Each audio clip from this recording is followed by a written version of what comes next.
Hey y'all, welcome back to another stream. Hopefully the sound is better. I fiddled with my microphone a little bit before I started going live, but looks like the levels might be a little on the low side, so just let me bump it up a little bit. And we'll see how that goes. But other than that, I'm feeling, like the title says, I'm feeling better. No illnesses, no ailments, slight headache, but I am honestly pretty distracted today. For reasons I'd rather not go into. But all that being said, we're gonna go ahead and just get into the story editing now, because hopefully editing will be something I can just focus on. You know, I know I can get distracted even with editing, but it's still nice to not need to worry about it, you know? So, let's see. Oh yeah, Sylvia just got a text from her mom, from Vanessa's mom.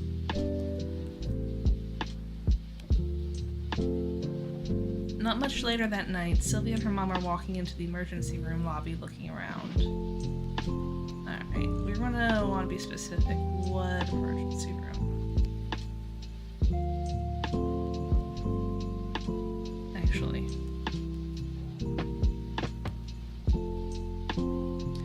Sylvia! A vaguely familiar female voice said. Sylvia looked over at the rows of chairs that were lined up in the cold, sterile room and saw a familiar woman, Vanessa's mom, standing to call out to them. The three women came together in the middle. Sylvia, I'm glad you made it, Vanessa's mom said before forgetting her manners. Before remembering her manners and reaching out a hand towards Sylvia's mother. My apologies, I forget myself. My name is Veronica Fletcher? Hold on.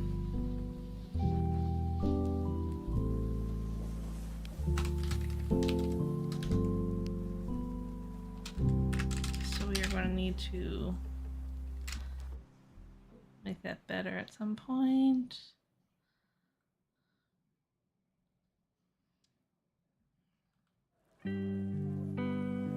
Fletcher or Franklin? I guess we'll have to make that decision later.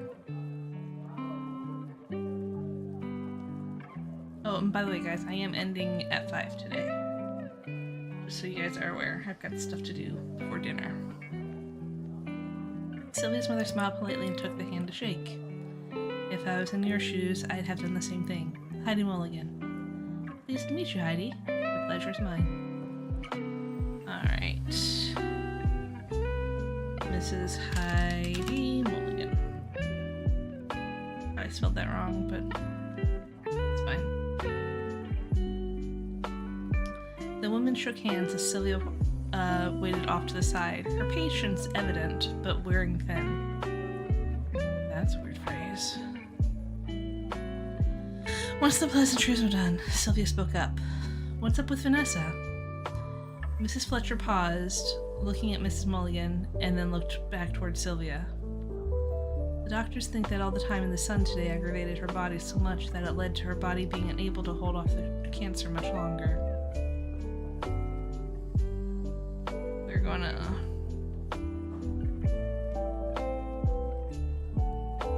kind of highlight this a little bit. We're gonna mark this for research. She paused. It was already likely that it would have happened anyway, but given what stage it's in, she glanced at Sylvia's mother, unsure. Sylvia filled me in on the way over. Yeah, I don't know if she would even care about that.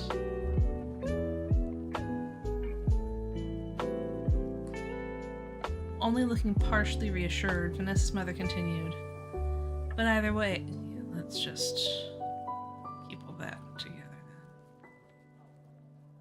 But either way, the effect of today, and possibly prom, Sylvia mentally praised herself for knowing how deadly prom was, and then immediately reprimanded herself for the thought.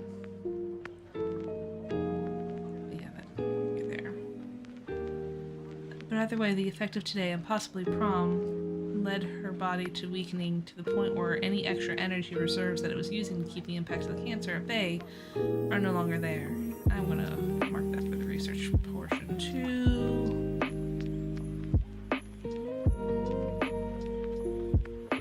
Sylvia shook her head. She understood the basics of what Vanessa's mom was saying, but that wasn't telling her what she needed to know. But how's Vanessa? Mrs. Fletcher turned her gaze toward Sylvia and gave her a warm but sad smile. Vanessa is in a lot of pain right now. One sec.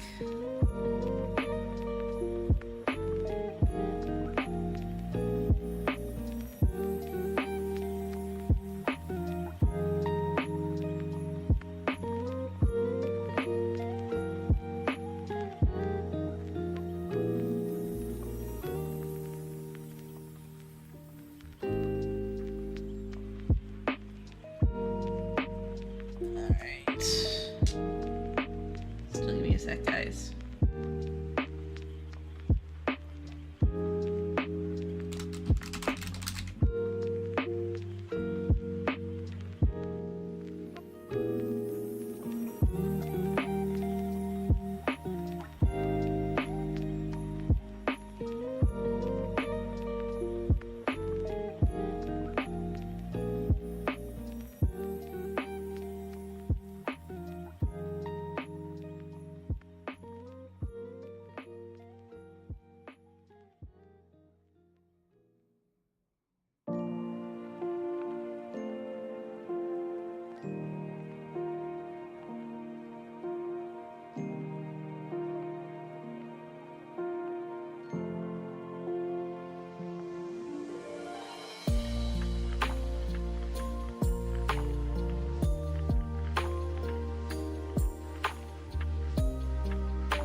Over to just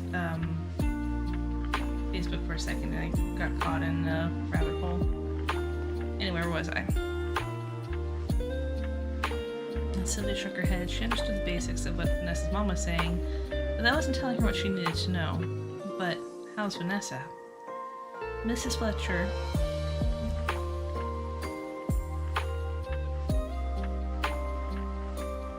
turned her gaze towards Sylvia and gave her a warm but sad smile. Vanessa is in a lot of pain right now. When I left her room not too long ago, they had given her morphine for the pain.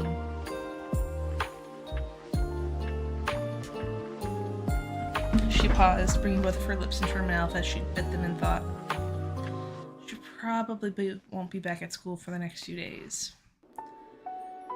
Can I ask? What about her cancer treatment? Sylvia asked. I don't like that.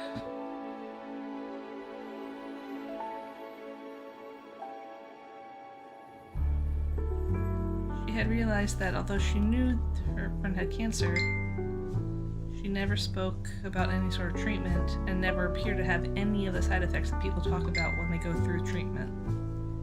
1 second.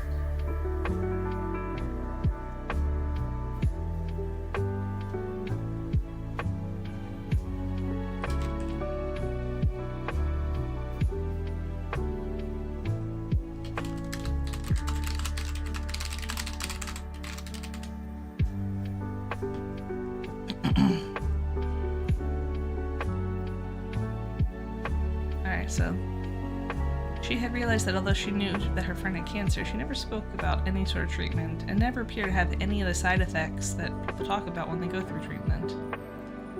Mrs. Fletcher laughed despite herself, and the corners of her mouth upturned quickly as they trembled and ended up in a determined line. I think I know I was going for with this, but I don't like the end result here. She hasn't had any yet, she said, her voice thick.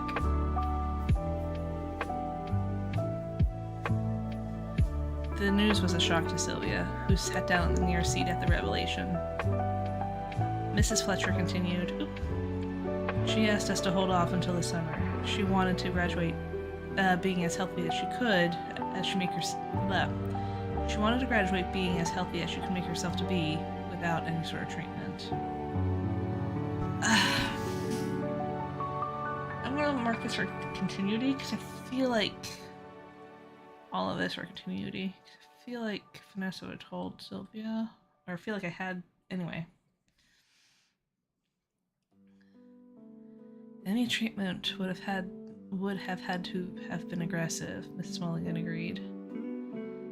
I can see why she would have asked for that. I'm gonna highlight this a little bit. But what about now? Sylvia asked. If she's in pain, it's obviously impacting her enough to come here.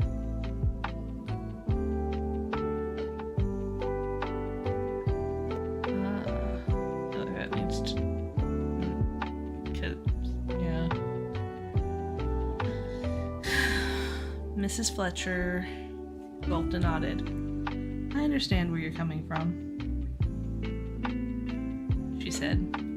I want to do nothing more than to tell her to take the treatments, but I want her to want that choice. You're her mom, Sylvia said. You can make her, just like you did when you told her that she can't hang out with me anymore. Mrs. Fletcher gave Sylvia a sad smile. I'm sorry for that. We just thought it wasn't a good idea. But you do know you wouldn't be here if she hadn't convinced us otherwise.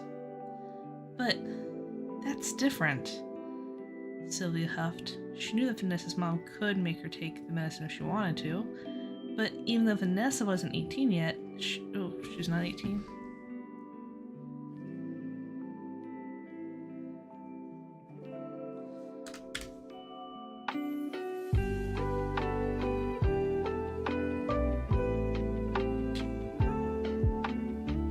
But even though Vanessa wasn't 18 yet, she still was smart enough to make choices on her own, especially choices that impacted her quality of life during her last year of high school. And, given what Sylvia knew, this was her only year of actually attending high school. Of course, Vanessa would want as little reminder of the cancer as possible. And her mother was just doing her best to respect her daughter's wishes. Sorry guys, the text is dancing on the screen for me right now, so reading is a little tough. I know, Mrs. Fletcher said. She swallowed and continued. But once we begin cancer treatment, we cannot stop. It has to start and be followed through until the end. Whatever end that is, Sylvia muttered. Sylvia's mother hit her on the shoulder. Mrs. Fletcher continued on as if she didn't hear Sylvia. If it stops before it's had a chance to do the work, then it could be just as effective as not doing any treatment at all. Actually, she was quick to realize and correct herself. I'm going to highlight that for edit.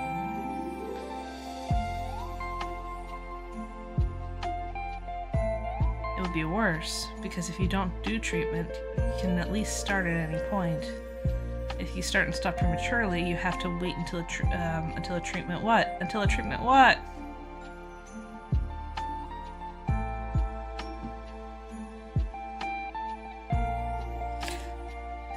Oh, until the treatment can begin again.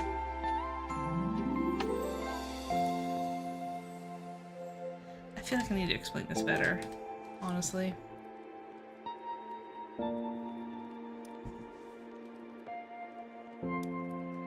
Sylvia frowned.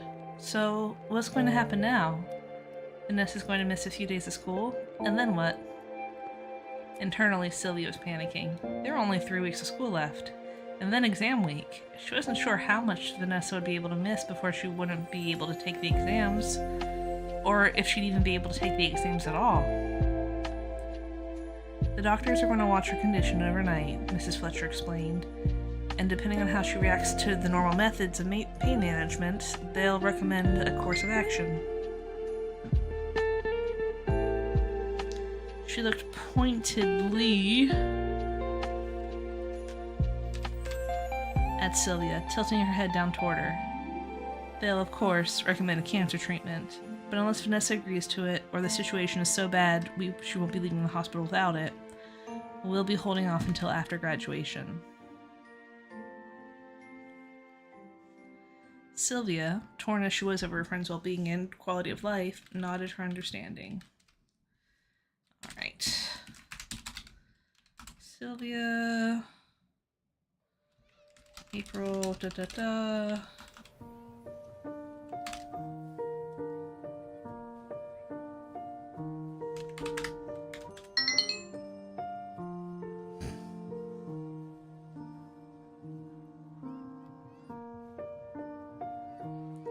Just like Vanessa's mother predicted, Vanessa was in the hospital for the remainder of the week. She came home Friday afternoon. Although both Sylvia and Vanessa tried to petition their parents into allowing Sylvia to go over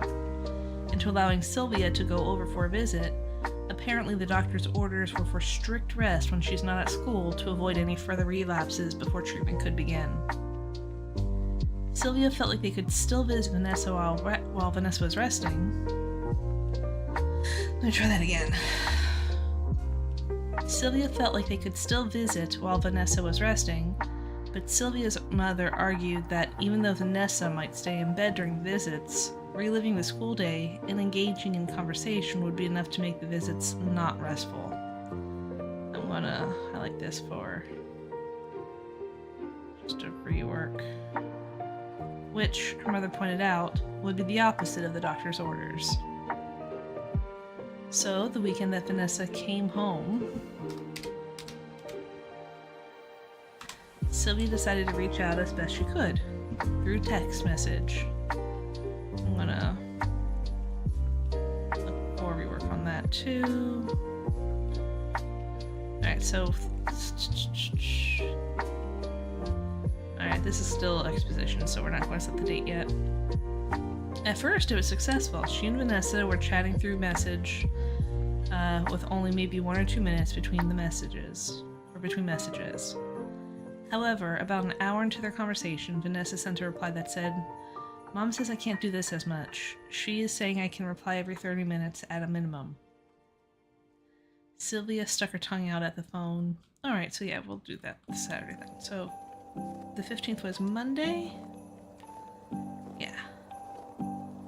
15th, 17th, 19th, so that's the 20th.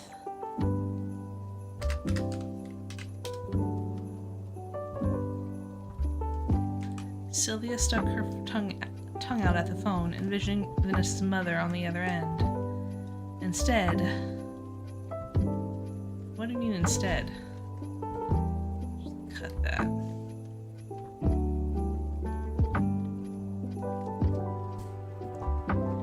She reacted to the message with a thumbs up and sent K. And to answer your question from before, I don't have Tom's number to pass along to you.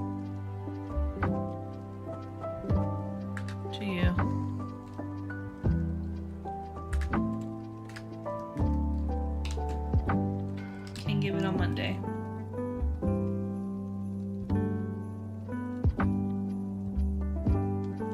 The rest of the weekend went by slowly as Sylvia kept checking her phone for messages from her friend, and then hurriedly made sure to respond as soon as she saw something come through. The rest of the time she spent either finishing her homework for the weekend or at her desk working on a large painting that she wanted to be finished by graduation. I think I need to address that later too, I think. Exam week was only 2 weeks away now, and graduation was at the end of exam week.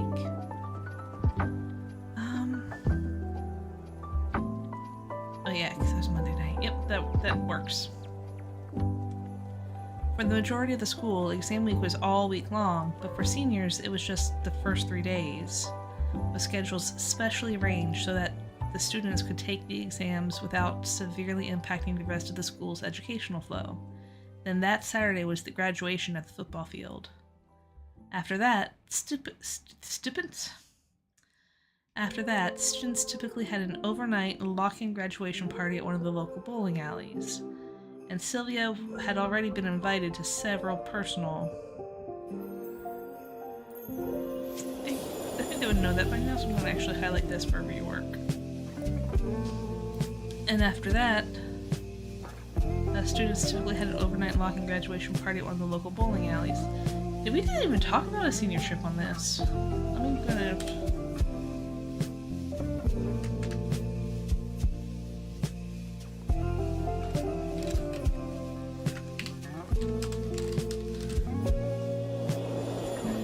I feel like every graduating class has a senior trip. A heads up for my Twitch viewers, there is an ad that starts in 3 to 4 minutes. Anyway, after that, students typically had an overnight lock-in graduation party at one of the local bowling alleys. And Sylvia had already been invited to several personal graduation parties for the week afterward. She wasn't sure she was going to any of them. And then I have this note about the senior trip. Obviously not going to be in this paragraph, but you'd think it'd come up somewhere in the story. Then, Monday morning came around, and Sylvia stepped out of her father's car into the entryway of the school and glanced around.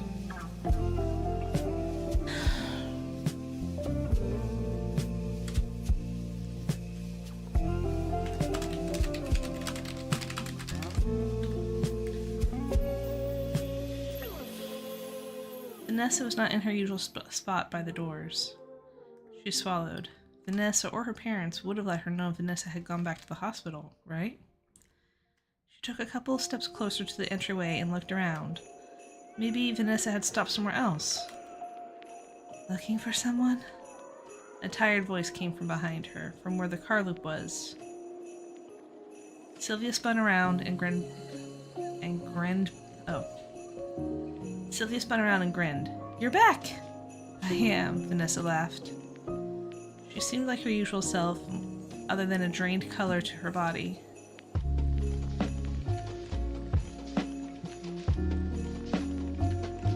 Sylvia wondered how much Vanessa was here and how much was really wishing she could be back in bed, and not for sleepiness purposes. Yeah, I'm gonna mark that for a revision.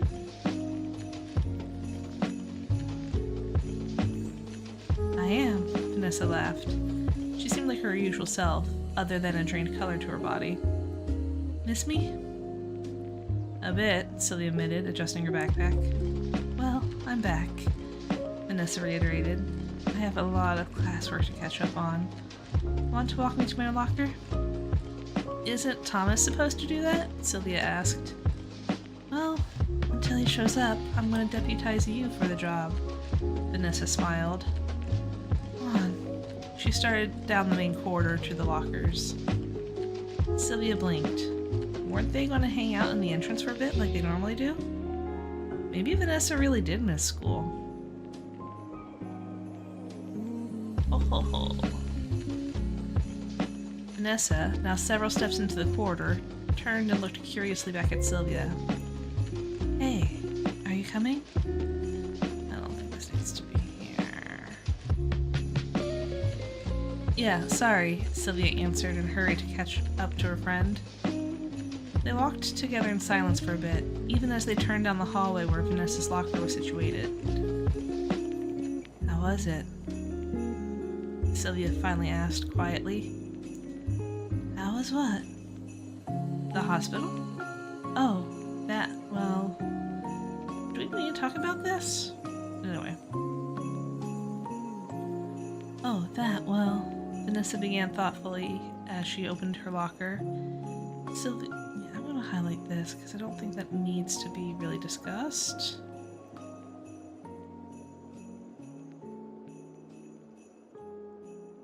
Sylvia saw her park painting nested away in the safe spot where the books wouldn't be able to touch it, and could not help but smile. That phrase I don't like either.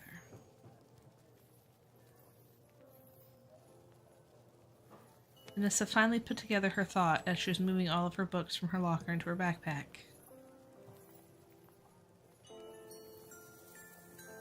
Honestly, it was kind of boring and painful. You lay in bed and hope the pain machine does the job enough to... Sorry.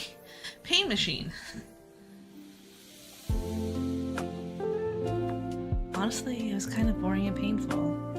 You lay in bed and hope the pain medicine does the job enough to kill the pain, or at least reduce it to a level where you can maybe tolerate it.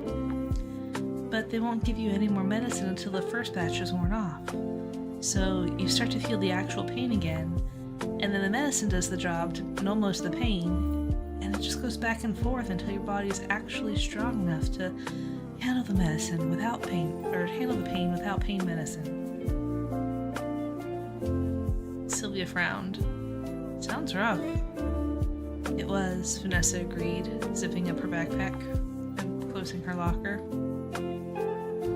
I was able to watch television, but the sound of the system was awful, so I never really got to actually enjoy it.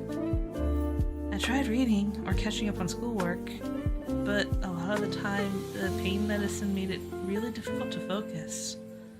All I wanted to do was sleep or just vibe. Is that how you feel? No, Sylvia said, blinking. I don't want to just sleep or vibe. I do legit have problems focusing, though. Sorry, Vanessa apologized. I meant if the focus was how you feel, not necessarily for the same reason. I can see how that came across wrong, though. It's fine. Vanessa let out a sigh. The first couple of days were the worst. I was able to catch up on some schoolwork on Thursday and Friday, but my doctor said that I shouldn't do too much at once because even doing schoolwork can stress me out and cause my body to have issues. Seriously? Sylvia blinked. Apparently it's a thing, Vanessa shrugged. I know I remember researching this, but I'm gonna mark that again. I thought he was just trying to be nice and maybe silly, but when he told my parents, he had that sort of serious tone to him that made it seem like he wasn't joking. Wow, Sylvia said. I wouldn't have imagined. Could you imagine how many kids would want to end up in? She trailed off at a disapproving look from Vanessa. It was just a joke, I promise. Like, a very bad joke. Vanessa shook her head. Two then started back down the hall to the main school corridor. You need to go to your locker? Yeah. Vanessa was for a moment. Was quiet for a moment. Okay, so what we'll do is... Excuse me, sorry for the noise.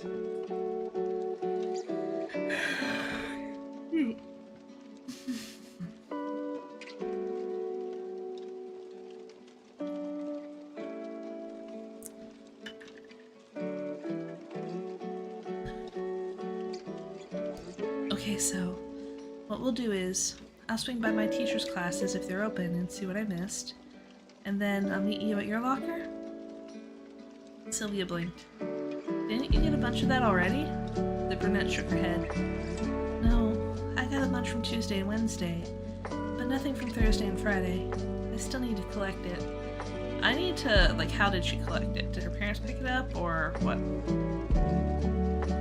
Did you finish the stuff from the hospital? Vanessa shook her head again. No, but I have it all. But if I have it all, I should be able to use what I've done already to work on the new stuff. And then turn it all in at once. Excuse me.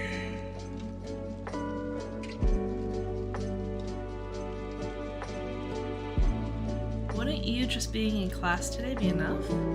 I figure when they go over the homework answers, it'll just be right there for you to figure out, so doing homework at that point is redundant. Maybe for some of it, Vanessa conceded. But Some classes aren't as easy as that. So, I have to go to talk to the teachers. Fine. Vanessa voiced her understanding as they made it to the main corridor. Sorry. I'll see you in a few. Wait, Vanessa said hurriedly before Sylvia can turn away. What? If it takes longer than I think, don't wait for me. Sylvia shrugged. If the bell rings, I'll get to class. That's how it's always been. You're my friend, but I'll miss class for you once per semester. That got a giggle from Vanessa. 2 S's. Okay, deal. At that point, the two girls parted ways, Sylvia to gather her school supplies for the first half of the day, and Vanessa to gather all of her missed work from the last 2 school days. Sylvia... April, it's Monday now, so it's 18th. Nope, other way. 22nd.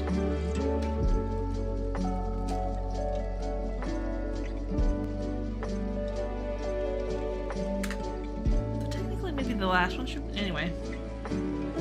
This is why using dates for the chapters is not a great idea.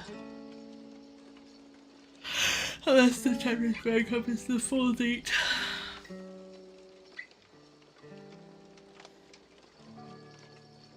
At lunch, Vanessa was much less talkative than she normally was. She spent more time looking down at the salad bowl in front of her than she did interacting with the people seated with her. Thomas, who had been joining Sylvia at their spot even without Vanessa present, looked over at Sylvia with concern in his eyes. Sylvia nodded and reached over to poke her friend in the hand.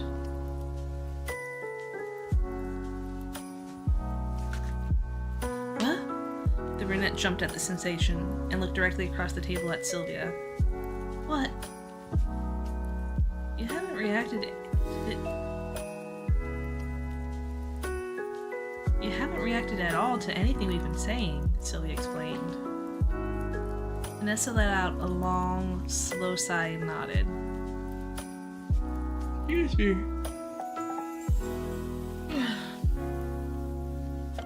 Sylvia was afraid she was not nodding in understanding, but rather was about to nod off to sleep. However, her friend proved that fear unreasonable as she said, with a subdued voice, Yeah. Sorry. I'm exhausted. Thomas and Sylvia looked at each other again, and this time Thomas spoke up. Are you sure you should be back at school if you're still under the weather? Vanessa turned to look at him and then nodded slowly. Yeah, you know me. I can't stand being away from people. She gave him a forced smile. Well, if you're sure, he replied with uncertainty. I remember earlier in the story we talked about her rarely having a forced smile, so I'm going to take a look at that. Well, I am, she said. Her eyes darted towards Sylvia, but looking back at him, but looked back at him. Ended up looking. There we go. Hey, I want to talk to Sylvia alone for a couple minutes. Do you think you can help me out by throwing my lunch away for me?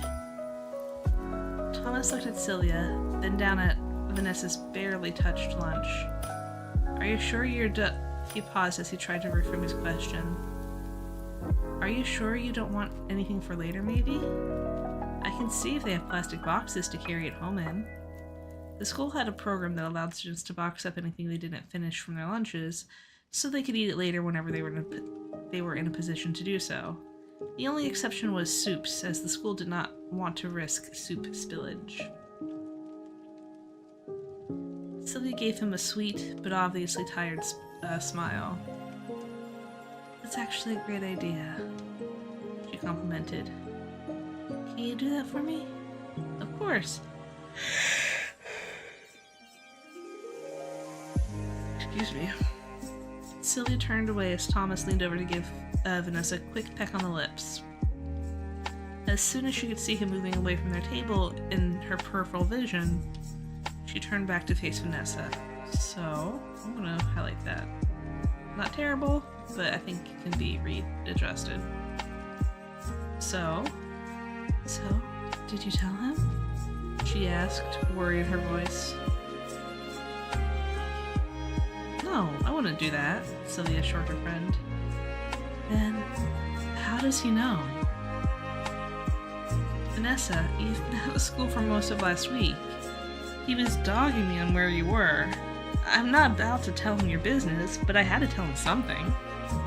Sylvia glanced toward where Thomas had gone off to, a station set up where students could grab condiments, napkins, and other items needed for their lunch. It was there where the boxes were also set up. So, what did you tell him? Vanessa asked. Let's take the leftover. Just that you've fallen ill, Sylvia answered honestly. I didn't elaborate on what it was you had. I think he assumed you got some sort of flu, but I don't know for certain. Oh, Vanessa whispered, and then nodded as she spoke. Thank you. Of course. I just had a thought. I need to come back over here.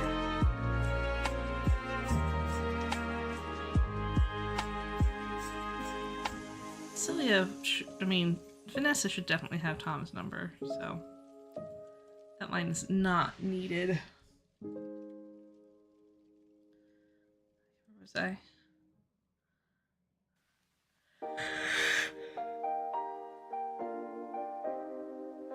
Just that you've fallen ill, Sylvia answered honestly. I didn't elaborate on what it was you had.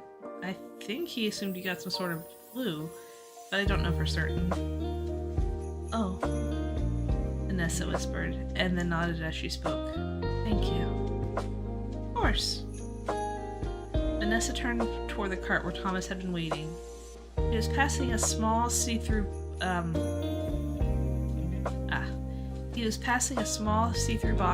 plastic box from one hand to another, back and forth and back and forth. She waved to him. I don't think we need that alliteration, really. She waved to him, and once he noticed her motion, he returned the gesture and made his way back to the table. How was the girl talk? He asked as he returned, handing the box to Vanessa. Vanessa took the box and began to savor salad in it. The entire bowl wouldn't fit in the box. The box was never intended to hold a full meal, just the leftovers.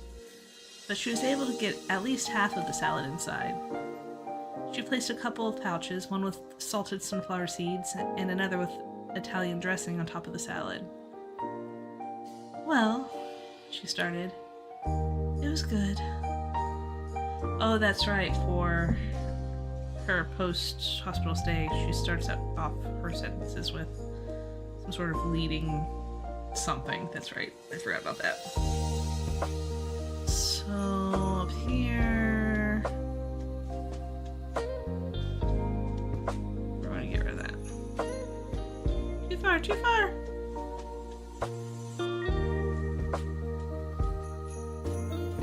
Well, it was good. He nodded. Anything juicy to talk about? Vanessa, despite her obvious exhaustion, gave him a coy smile. If we were going to share it with you, don't you think I wouldn't have asked you to step away for a moment? That is both cute and hard to read at the same time. Oh, he chuckled. I want to say that he, that it was spelled out for him or something.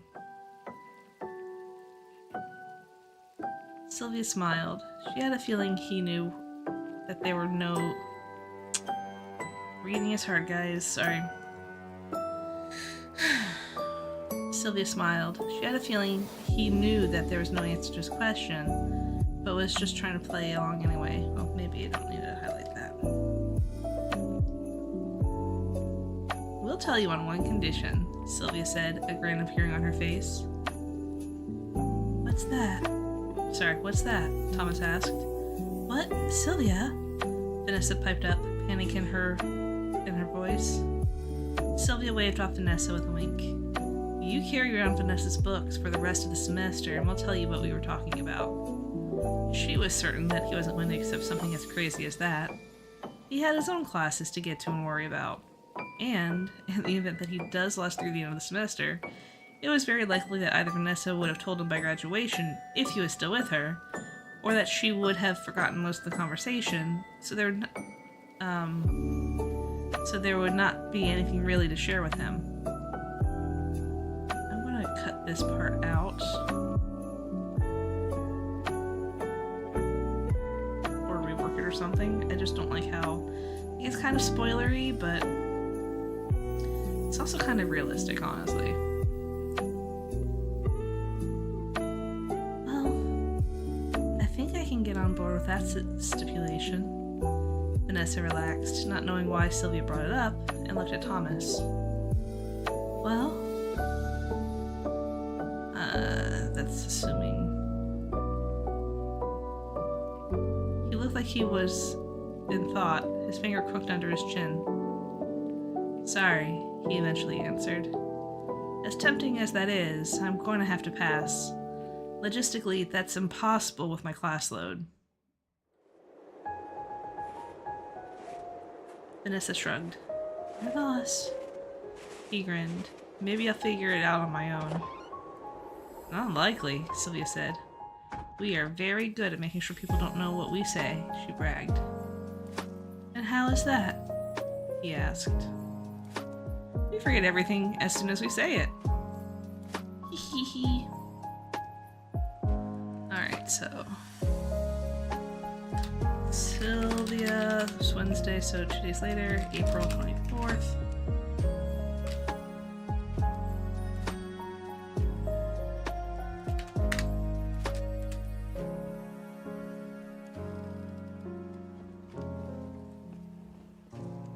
By Wednesday the same week, Vanessa had made substantial strides in her school day endurance, and was able to get through the majority of the day without even seeming to be exhausted. After the final bell rang, Sylvia quickly visited her locker to swap out her books, and then made her way over to her friend's locker. Vanessa was there, as predicted, and of course Thomas was also there with her now. Her books were in his hands as he helped her sort them for her evening's homework.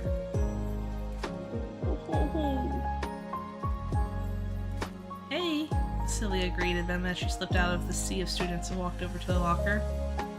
Hey, Vanessa greeted in turn, and Thomas gave her a friendly nod.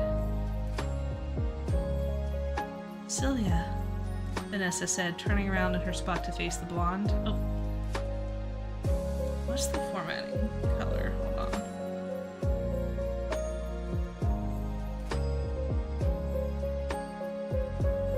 Bright pink, okay.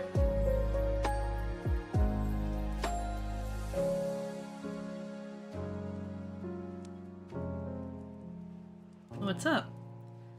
I need to let you know something, she said, slowly and hesitantly. What's that? Sylvia asked, tilting her head in concern. The last time she said something like that, a week and a half ago, Thomas had been invited to sit with them at the lunch table. On that same day, some TikToker by the name of Best Ideas called in a bomb threat for the school, even though the kid, all news media said he was a juvenile and so couldn't disclose his age, lived in another state. The bomb threat contributed to the events that left Vanessa in the hospital for several days.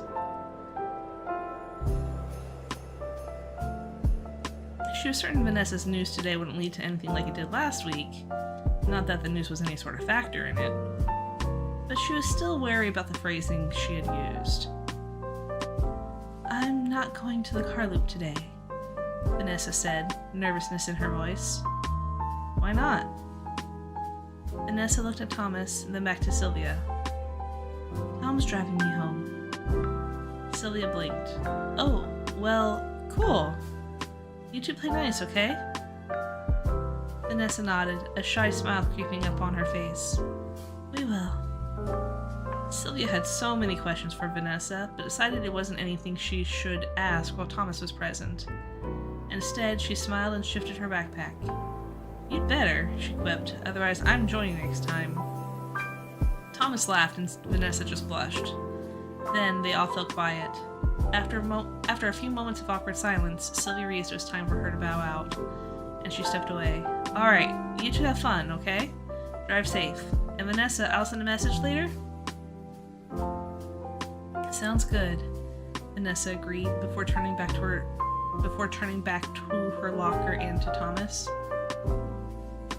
Sylvia let her gaze linger on the two of them for just a moment before turning around and walking toward the main corridor. She had felt jealousy before, so she knew exactly that's what she's feeling now.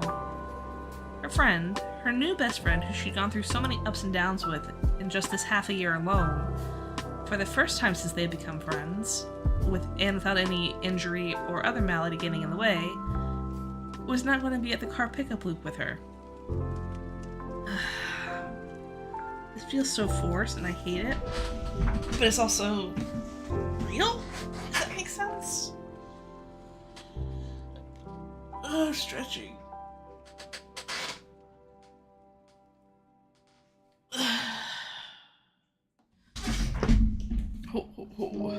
Sorry.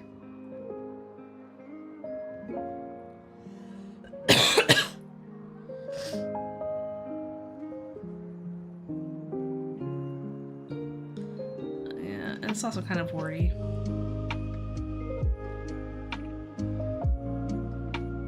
But even thinking that, she felt much worse. She knew that Vanessa liked Thomas and vice versa. The remarkable thing was that Vanessa had to let her parents know that someone was driving her home so that they wouldn't be picking her up. That meant, Sylvia knew, actually highlight that because I want that to be realized, not new, that she had told them that someone was driving her home. Knowing how protective her parents were, Vanessa had to put up some sort of convincing argument to get them to allow her to be driven home by someone else. Even if she didn't tell them she was romantically interested in them. Let me start over. Even if she didn't tell them she was romantically interested in him, or that it was even a him to begin with, Sylvia was sure they would be up in arms in protection of Vanessa, especially after what happened last week. I think I'm probably going to rephrase this. Or, Sylvia considered, maybe after what happened last week, they were more understanding of Vanessa's wishes. If she truly didn't have much time, then what harm would it be to allow her to drive home once in a while with her friend, or even a boyfriend? Sylvia realized this was all theoretical, and she recognized that she was imagining the discussion between Sylvia and her parents in her head.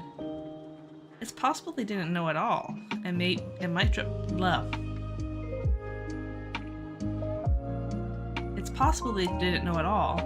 drop by the school to try and pick her up. However, Sylvia seriously doubted that Vanessa would be that inconsiderate of her parents. I like this. This might not even be needed. She probably got permission yesterday, which is why Thomas is driving her home today. Sylvia sighed through her nostrils.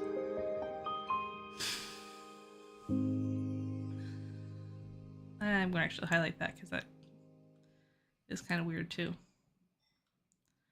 She was happy for Vanessa, really.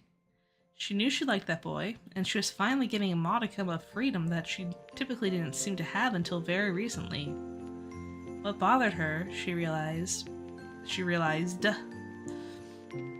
was not that Vanessa would not be hanging out with her at the pickup loop, but rather that Vanessa didn't let her know until the last minute that she would be driven home by Thomas. Even as she came to the realization, her stomach knotted up.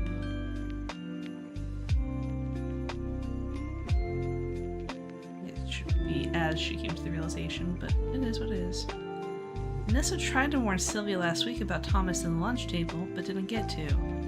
Today, she just didn't even let Sylvia know at all about what was going on. Why? Was she distracted by Thomas? Sylvia didn't think so, but she couldn't be certain. Did she think Sylvia would actually be jealous about Thomas if she had known? Sylvia was not jealous. I'm gonna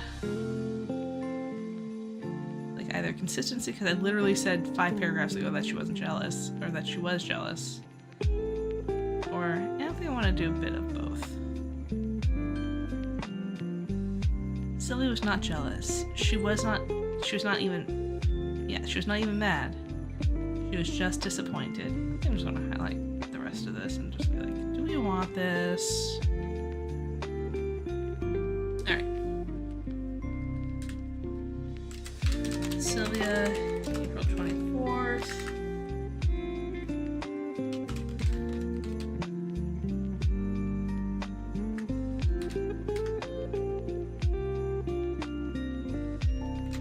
Evening.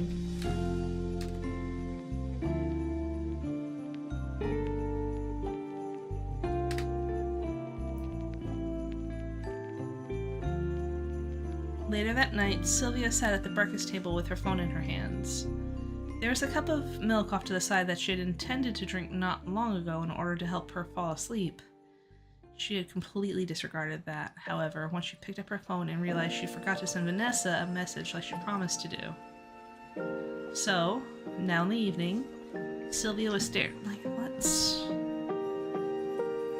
what did she get involved with in the meantime?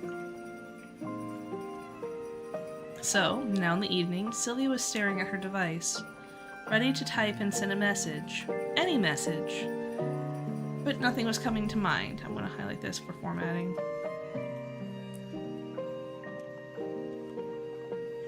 Instead, she just kept asking herself, is it too late? Asking questions to herself. I like that better. Is it too late? What if Vanessa's asleep already? What if Thomas is there? What if I say something and she gets mad at me for it? Why hasn't she sent me any messages? Those messages played out in her mind over and over again, with varying levels of worry and accusation.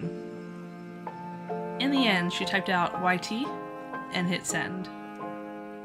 Once she had sent the message, she set the phone down on the table in front of her and leaned back in her chair. Her eyes were only focused on the phone, as if she was willing Vanessa to respond to it in the next few moments. As if on cue, the phone buzzed with her reply. Yeah, be quick. Should be resting. Can't chat long. Sylvia nodded to herself, understanding the situation Vanessa was in. Even if her parents were granting her some more latitude in the people she hung out with, they were very likely still imposing the rest mandate the doctors advised of. Let's just say ordered here. Sylvia typed out one question, though typed out one question. We're gonna just rework all that. Sylvia typed out one question, thought that it was not great in the middle of typing it, and so erased it and repeated the action 3 more times before she finally sent, "Can we talk tomorrow, you and I, before school?" The response, "Sure."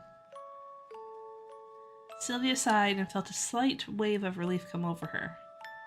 She didn't want to interrupt any time Vanessa needed to rest, and with how late it was already, sometime after 9, she was sure that any more messages would be an interruption.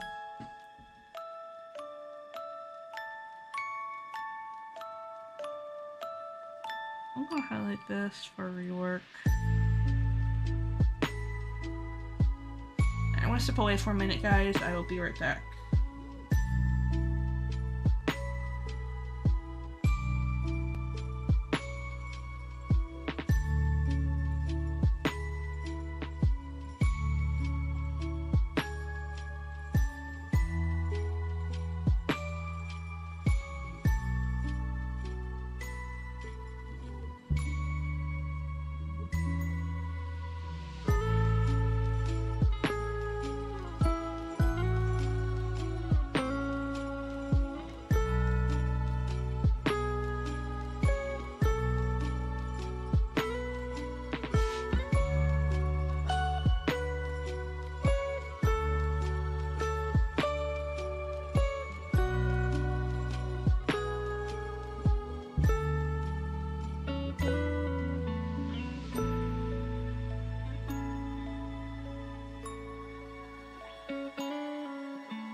About that, y'all. Had to step away from the computer for a minute or two. Alright. Where was I? We got about 2 hours. Well, under 2 hours at this point. I've been streaming for about an hour. So we got about 4 done. So 8 more to go. Ish. Alright, Sylvia sighed and felt a slight wave of relief come over her. She didn't want to interrupt any time Vanessa needed to rest, and with how late it was already, sometime after 9, she was sure that any more messages would be an interruption. She could also probably call, but talking this late would not only keep Vanessa up, 2 S's. I'm actually going to do this. Hold on. Find and replace.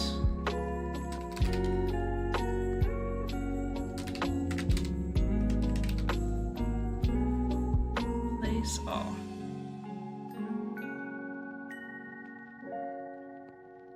Alright, back to this. She could also probably call, but talking this late would not only keep Vanessa up, but she would be heard easily by her parents who were trying to sleep. Yeah, we're gonna just rework this too, I guess. Finally noticing her abandoned cup of milk, Sylvia grabbed it and took a sip. Grabbed it? I don't like the way that bit. Grabbed it and took a sip and immediately gagged.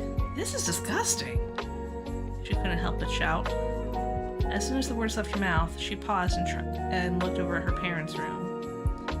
No sound came from it, but she still decided to call out, "Sorry, nothing to worry about. I'll take care of it." After waiting a few more moments to confirm there was nothing coming from her parents' room, Sylvia stood, grabbed the offending room temperature milk, and carried it into the kitchen so she could toss it down the sink. Although she intended to just toss the liquid into the sink, her finger slipped as she made the tossing motion, and the glass quickly followed the white liquid. Shoot! You know, most people curse, so I'm gonna go ahead and do it. I'm doing it! Shit! Sylvia cursed as the glass shattered in the sink into large and small shards. I'm gonna highlight that for rework.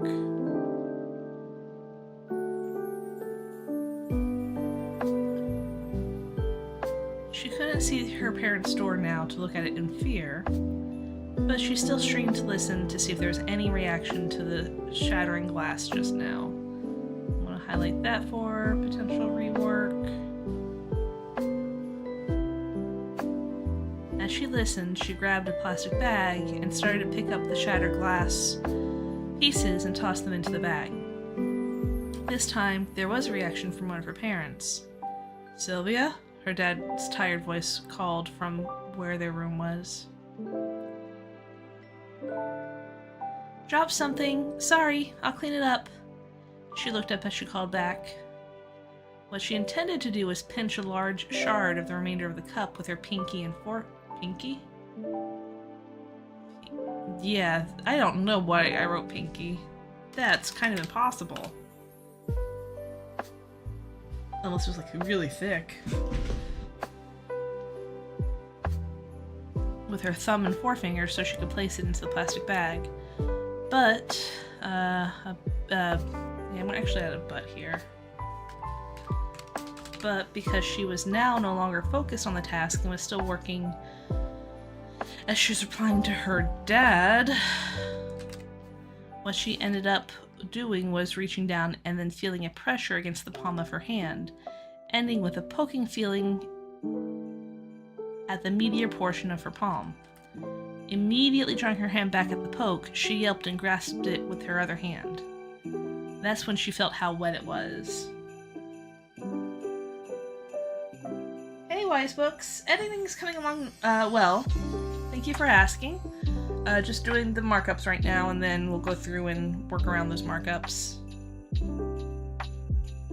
How are you doing?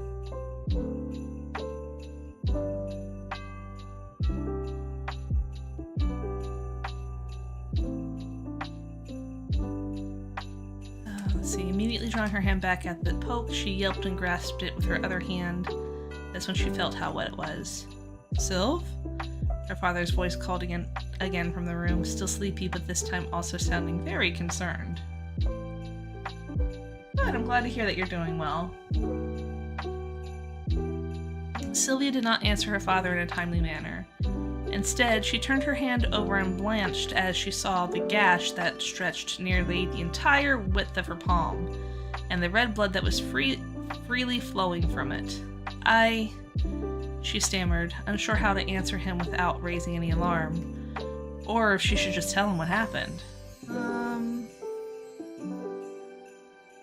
I overall like it. I don't like how that ends, though. She didn't have to ponder that decision much further. Before she realized it, he was in the kitchen, in his bathrobe, and immediately pressing a wad of paper towels to the gash. "Sylv, can you hear me?" he asked. Blinking, Sylvia looked up at her dad. "Dad?" Alright, that's a little redundant. He breathed a sigh of relief. You were unresponsive for a moment there. I was afraid you'd gone into shock or something. Sorry, she said weakly, looking back down at the wad of paper towels that her dad was pressing down against her hand. His other hand was pressing her injured hand up into the paper towels to keep pressure. What happened? He asked. Sylvia felt like he might have said that more than once, but this was the first time she recognized the question. Sorry, she stammered and looked at the sink. Dropped the cup. When I tried cleaning it, I think I noticed, her dad answered, and then shook his head with a sigh. Oh, thank you for the raid tiger rights. I appreciate that. And welcome in, everybody.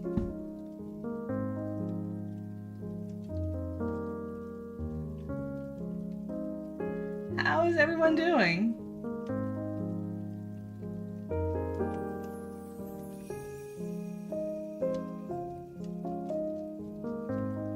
He breathed a sigh of relief. Oh, whoops.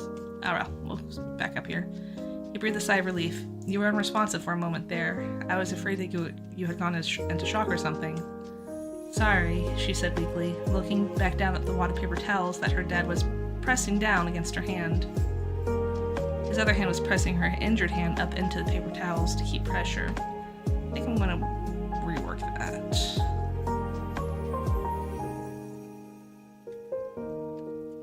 Oh, and thank you for the follow. I appreciate that too. Good, had a good day. Oh, a good day's always good to have. That's awesome. Glad to hear it. The editing is coming along very well. Editing is usually where I get tripped up when it comes to story writing. So I've decided to incorporate it into my streaming to make sure that it does get done. And so far, it's doing pretty well. I do the markups first, and then I'm going to go through with the markups and then do all the pruning and reworking as needed. Yeah!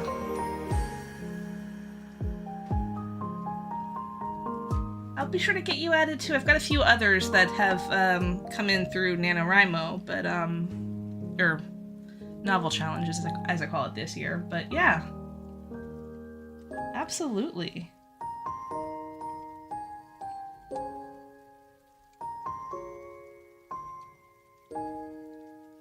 Always glad to network with other writers.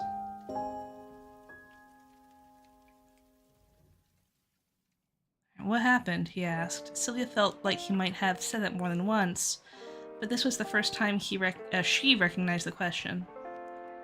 Sorry, she stammered and looked at the sink. Dropped the cup. When I tried cleaning it, I think I noticed. Why does he ask that if... consistency. Her dad answered and then shook his head with a sigh.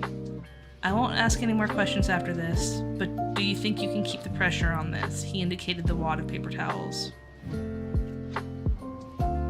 I think so, she answered, setting her free hand on top of his, and then applying pressure as he slipped his hand free. She tried curling her fingers around the paper towel wad. I think we can start reducing that a little bit at this point. And immediately winced with a hiss as fiery pain shot through the fingers. Careful, her father cautioned. You've got a pretty bad cut there. I don't think it's anything you need to go to the ER for, but your hand's going to be pretty sore for the next while.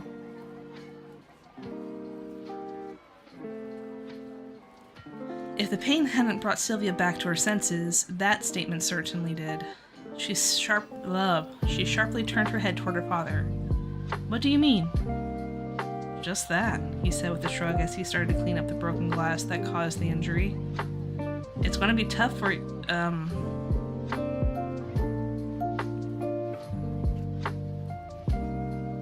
going to rework this whole thing. It's going to be tough for you to use your fingers for anything. Sylvia shook her head. No, she repeated herself. I can't. I use this hand for everything, she stammered.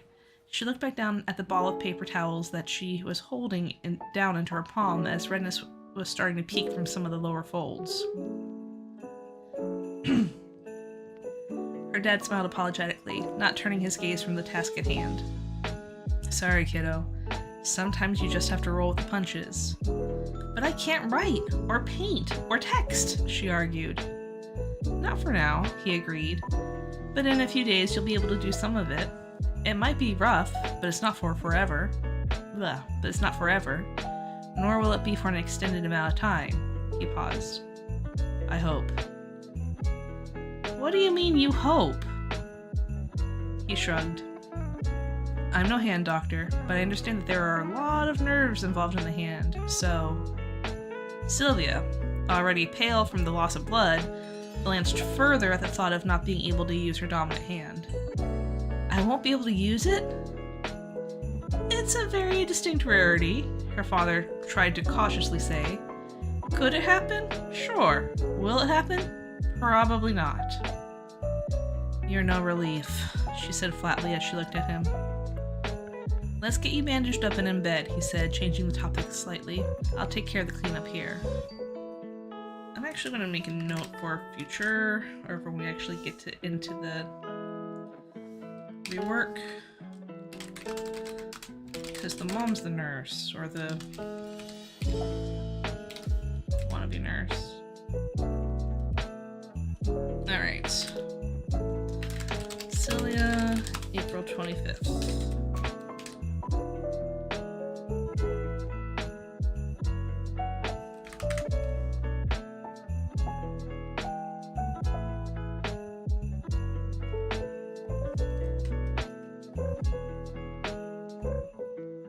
What happened? Vanessa asked as she watched Sylvia walk up to her with her right hand bandaged up. Don't like the way that's written. Sliced my hand open, she explained rather sullenly. Going to specify that's Sylvia. Vanessa winced. No, that's the wrong color.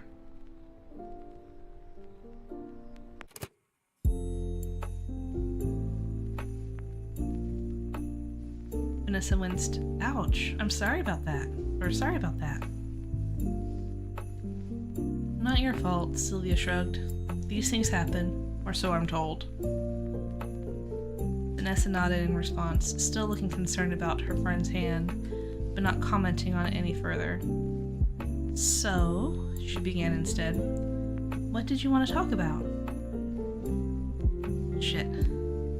Sylvia realized she completely forgot that she wanted to talk to Vanessa this morning about Thomas. She wasn't in any mood to have that discussion now, after having been awake most of the night last night from the pain in her hand. The painkillers her dad gave her worked for the most part, but the throbbing never went away. Sylvia thought about changing the subject, or seeing if maybe they could shelve the topic for a later discussion. It was fruitless, though, she had decided. That was a weird phrase. Hold on. The longer it gets put off, the less likely she'll want to bring it up. Plus, she reminded herself, if Vanessa was really going to be gone shortly after graduation, then this was the best time to talk about this. It's going to sound dumb and petty, Sylvia cautioned, looking away from her friend. Why? Vanessa asked. Sylvia pouted. She really didn't want to say why. She knew exactly how it would sound. But she also wanted to know Vanessa's reasoning about why she didn't let her know about going home with Thomas. Promise you won't get mad if I ask? Vanessa shook her head. I can't promise anything until I know why you're asking. She leaned back and crossed her arms over her chest. Fine, Sylvia sighed. Her eyes were suddenly fixated on a brown spot on the otherwise whitewashed wall behind Vanessa. I was just curious. About? Vanessa prompted. Sylvia swallowed and finally asked her question. Why didn't you let me know that you were going home with Thomas yesterday? I feel like this is kind of weird. Because she did let her know at the last minute. Vanessa sighed and let out a softly spoken, I knew it. Sylvia looked up at her and tilted her head. You knew what? Vanessa shook her head and shrugged. I knew you were going to be upset that I didn't let you know. Again, she let her know at the last minute. I'm not upset. Sylvia tried to correct the record. I'm just... She shook her head, trying to find the words. I just feel hurt that you didn't tell me that what you were wanting to do until it actually happened. You've had like several chances to tell me yesterday, or even Tuesday, but you didn't. Because I knew you'd act like this. No, Sylvia countered. I'm acting like this because you didn't tell me until the last minute. Before Vanessa could say anything else, she sniped in, I'm actually happy you got to do that. I just wish you trusted me to tell me about it instead of ambushing me. Vanessa blinked, processing what Sylvia was laying at her feet. She then shook her head. Ambushing you? How did I ambush you? You didn't tell me until... you didn't tell me... words. You didn't tell me until the last bell went off, Sylvia pointed out. At least I told you. Yeah, because I went to your locker. What if I had gone to the loop instead? Or waited for you at my locker? Or got held up after class? Vanessa frowned. You always come to my locker after school. I knew you'd show up. We would have waited. She argued her point. That's not the point, Sylvia said, feeling drained just from that small argument. I feel like you didn't trust me enough to let me know at all. Vanessa looked away. I trust you plenty. You know a lot about me that a lot of other people don't know, she pointed out. Why didn't you tell me then? I did. Before I went to your locker, Sylvia reiterated. Why didn't you tell me you were going to try to get your parents to let him drive you? Vanessa swallowed. She took some time before answering, though she still avoided looking in Sylvia's direction. Because I knew you'd be jealous, she answered, her voice dry. I'm not jealous, Sylvia reiterated. Then why are you acting like this? Vanessa whirled to face her now. Like what? Like you're jealous and you need to know everything that I do. I don't need to know everything that you do. You're certainly acting like it, Vanessa spat. You kept me in the dark and I didn't like it, Sylvia countered. I don't have to tell you everything that I do, Vanessa said, with an edge to her tone. I never said you did. And yet, here we are, you being upset because I didn't tell you that I wanted Thomas. Oop. She calls him Tom, not Thomas. There might be a few other points in the conversation where I need to edit that too, but good catch, good catch. And yet, here we are, you being upset because I didn't tell you that I wanted Tom to drive me home instead of going to the car loop with you. Vanessa threw one of her hands in the air, the other grasping onto her backpack. And I would have understood. Sylvia felt like she was becoming a broken record. But you were upset. I'm upset, Sylvia was trying her best to avoid raising her voice. Because you didn't tell me until the very last moment that you could, without completely abandoning me, and now you're upset because I was asking you why you didn't trust me enough to tell me in the first place. She felt her breath quickening. You think I don't trust you? Vanessa asked, her voice soft now instead of sharp. I know there's a lot of going back and forth on this conversation, but that's how arguments typically are. Sylvia shook her head. I feel like... She sighed. I feel like... The first bell interrupted Sylvia, ringing to inform the students that they had 10 minutes to get to class. They had been arguing instead of doing their normal morning routine. Vanessa looked conflicted. She looked toward the doorway and toward the corridor, and then looked back at Sylvia, who was thrown off by the noise and still trying to piece together what she was about to say. Well, Vanessa ended up saying instead, her voice low and strained. I feel like we need to spend some time apart. Later, Sylvia, she said, before turning and walking into the school without her blonde friend. Sylvia watched Vanessa's brunette ponytail sway side to side as she made her way into the throng of students trying to get their affairs in order before class started. Fuck. Fuck. Fuck. Fuckity fuck?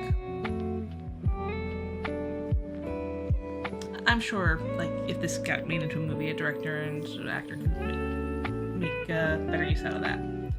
Anyway, next chapter. Okay. I hate all this white space, but that's fine. I'll live with it. Celia, April 25th. When's the next action piece?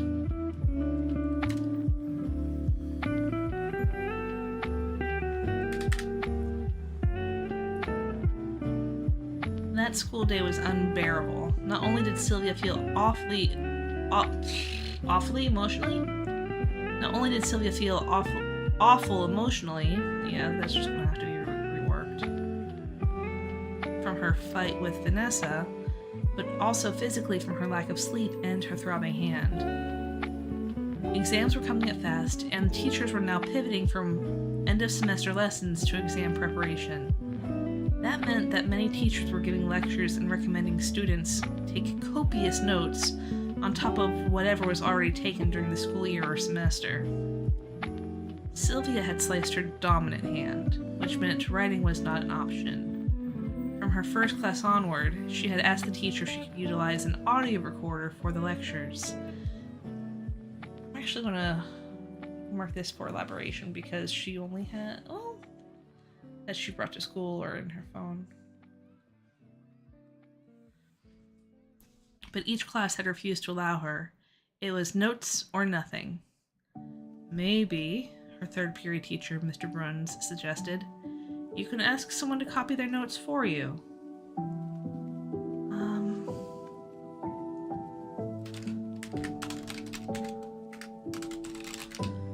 Yeah, I need to do better with the title or chapter titles. Oh, heads up, Twitch viewers, there is an ad incoming in the next 2 or 3 minutes. It wasn't a bad idea, Sylvia acknowledged. She would have to identify which other students in the classes would be a good option to ask. Vanessa came to mind first, but that quickly faded as she remembered that they were currently not on speaking terms. This week sucks, Sylvia muttered to herself as she moved from third period toward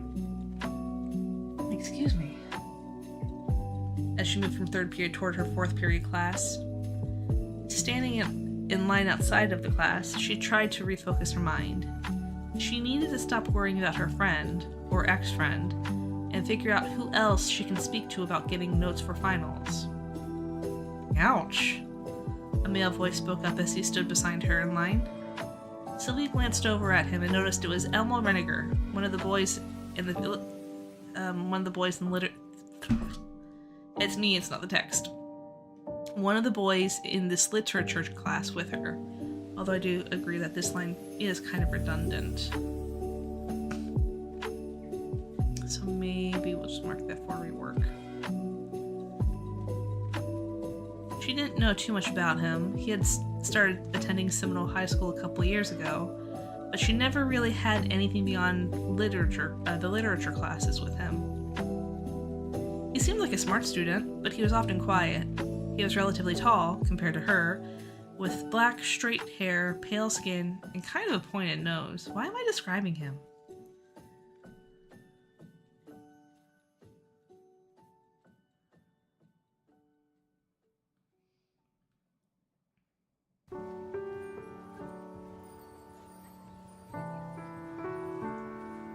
Sylvia thought to herself that if he were a female, he would look kind of like a stereotypical witch.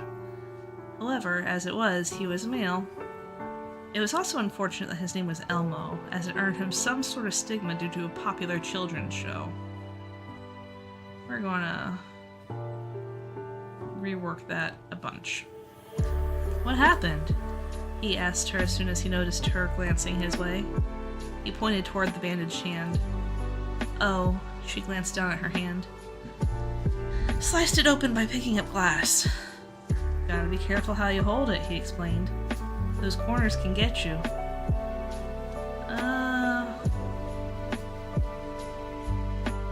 I noticed, Sylvia nodded, and then stuck her hand in her pocket. She glanced away from Elmo and saw a couple out of the corner of her eye in the distance. Thomas and Vanessa. She closed her eyes and tried to block the image, but she couldn't. Thomas was walking Vanessa to class. He was being polite and chivalrous, and Vanessa was taking in every moment of his attention. Sylvia was not jealous. At least that's what she was telling herself. She was very happy that Vanessa was able to find someone like him to make her happy. Still, she got pangs of sadness when she saw them walking toward the classroom door. It wasn't jealousy, Sylvia kept telling herself. Might be too redundant. She was just upset.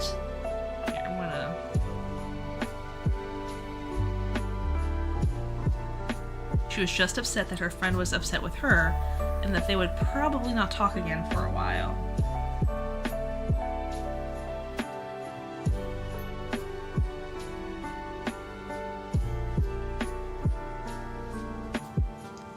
Sylvia frowned. What was a while?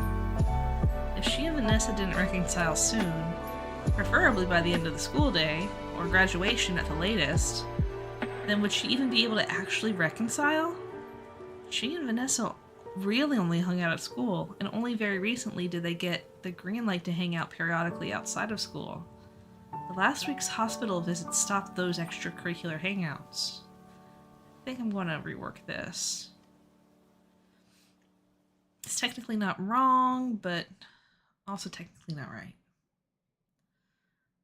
The school was, once again, the only place where she and Vanessa could really hang out and talk about things. Even texting or calling, which she could still do, was restricted due to Vanessa's rest in bed order from the doctor.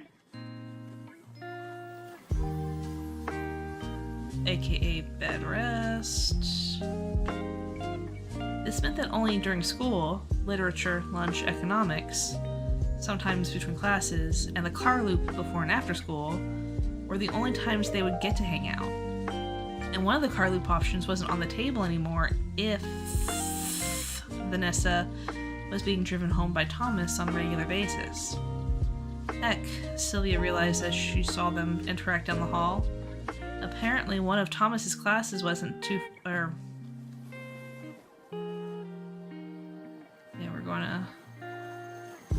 was not too far away. Vanessa was back to being only a school-only friend now. Yeah, we're just gonna rework this whole thing. And now, assuming Thomas had the same time restrictions when speaking with Vanessa after school as she did, Vanessa was forced to spend her time with him only during school and drive home. That meant, even if Sylvia and Vanessa didn't have their fight, Vanessa was forced to pick and choose who she would be spending her free time with during school with. And, Sylvia had to imagine, her evening calls and texts were also similarly divided.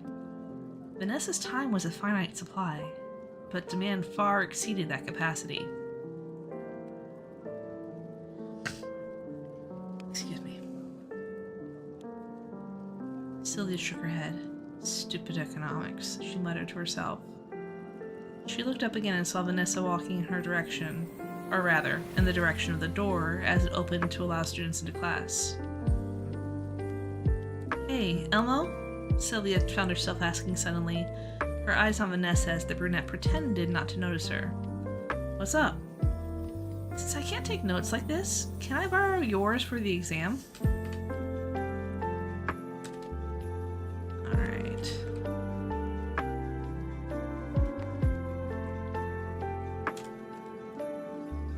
Sylvia, April 25th.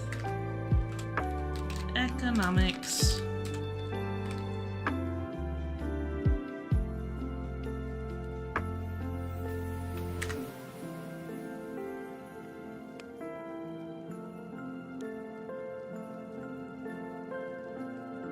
We're getting into the last stretch of the story before rewrites and things like that, and before the actual edits start to take place and take shape. Economics was wrapping up, and Sylvia was carefully placing her book into her bag with her left hand to avoid any further injury to her right hand. It wasn't too difficult. She had a finger hooked into the zipper to keep the backpack open, and she gingerly wiggled the textbook into the bag in the space between her math book and the fabric of the backpack. We're going to rework that. Although it wasn't difficult, it was slower than she would like. Finally, as she finished zipping up the pack, the bell rang to end class, and the students all stood, gathered their things, and began to shuffle out of the room. Somehow, in the shuffle,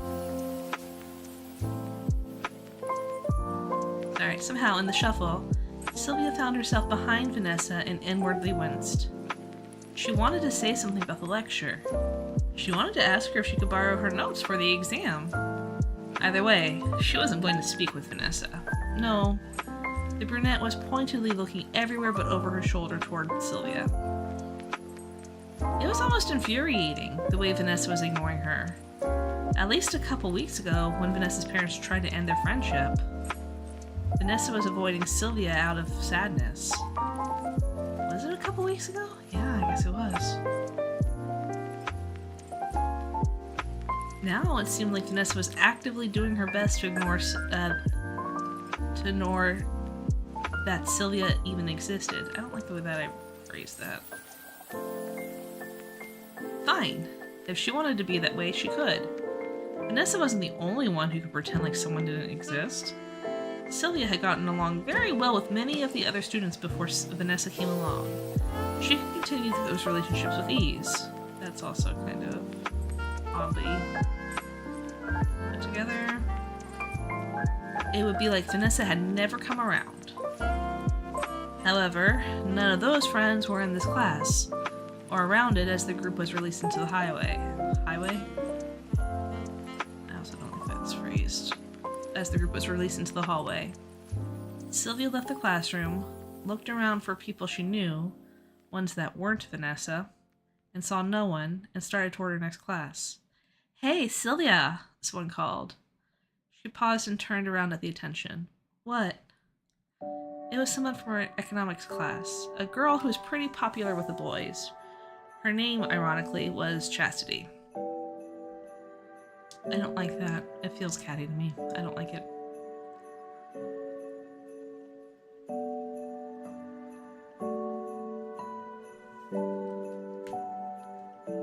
I want to say...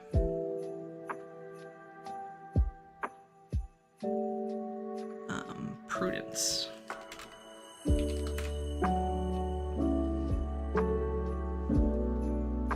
I don't know.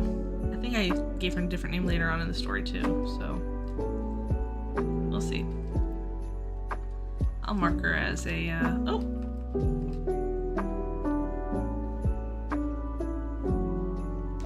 as a continuity thing. She looked like she came out of a magazine. Her dark blonde hair was long and straight without any signs of getting caught in anything throughout the day. That's more of a me thing than a story thing. Plus, it would be more helpful if Sylvia's hair got stuck in stuff, and I never really mentioned that. She wore a skin-tight white shirt and jean shorts with an embroidered rose on the hip. This girl was someone Sylvia barely interacted with, and so Sylvia was very confused about why she was calling out to her now. "Did you hurt yourself on purpose to avoid taking notes?" The girl jeered at her. Sylvia flushed. She and the economics teacher never got along. We're gonna have to give the economics teacher's name here. She and the economics teacher never got along when it came to how Sylvia preferred to learn. The economics teacher insisted that the best way for Sylvia, or any student, to learn was just to listen and take notes. Unfortunately, this teacher preferred to lecture and didn't really teach from the book, which made following along difficult for Sylvia if she had to take notes. For teachers who lectured, resting her head down and envisioning what was being said was generally best. But this teacher refused to allow her. However, since Sylvia showed up with a bandaged hand, today the teacher was compelled to allow her to learn how she felt best, even if the teacher didn't agree with it. Do you really think I do this on purpose just before exams? Sylvia answered. Her patience was wearing thin. She should just turn around and ignore the girl, but instead she felt compelled to respond. Overall, I think this is good. Maybe out of order, maybe add something else. We'll see. Maybe that's how long it took you to come up with the idea, she said, with another girl near her, Melissa, laughing. Give the she a name, or name the she. We don't know. We just know that you finally got around to pissing off the teacher. I'm sure your exam will be even harder than everyone else's because of that. She started to walk past Sylvia and patted her shoulder. We all know that's fake, and you'll be fine by the time the exam comes around. She then pushed the shoulder as if launching herself away from Sylvia with emotion. Typo. And continued to walk with her friend down the hall. It's not fake, Sylvia muttered, looking down at her injury that was just insulted. I know I wrote that to try to be cheeky, you know, we could put on insult to injury. Did not work well here. The bleeding had stopped overnight, but it was still bandaged just in case. I wish it was. Shaking her head in a futile effort to ignore the teasing, Sylvia turned back around to make her way toward math class. As she was walking, she saw Thomas and Vanessa off to the side. She was probably imagining it, but as she noticed the two of them, it looked like Vanessa had turned her head away from Sylvia's general direction. Thomas, meanwhile, looked momentarily confused and kept up whatever conversation he was holding with her.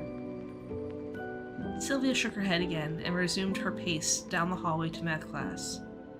She had known to distract her, not anymore, so she walked at a leisurely pace, finding her mind wandering as she walked. Vanessa and Thomas were happy. Maybe Vanessa no longer needed Sylvia. Was Sylvia just an emotional stepping stone until Vanessa found a boyfriend or someone better? Her stomach turned at the thought. That'd definitely be it. We are going to just highlight that. Vanessa was a much nicer girl than that. And sometimes she was a bit naive, but she wouldn't purposefully use anyone like a stepping stone. At least, she hadn't seen anything like that from Vanessa before they had become friends. Though, in honesty, she barely paid attention to Vanessa before they became friends. She tried avoiding her at one point, too. Did Vanessa have any friends to speak of before they became friends?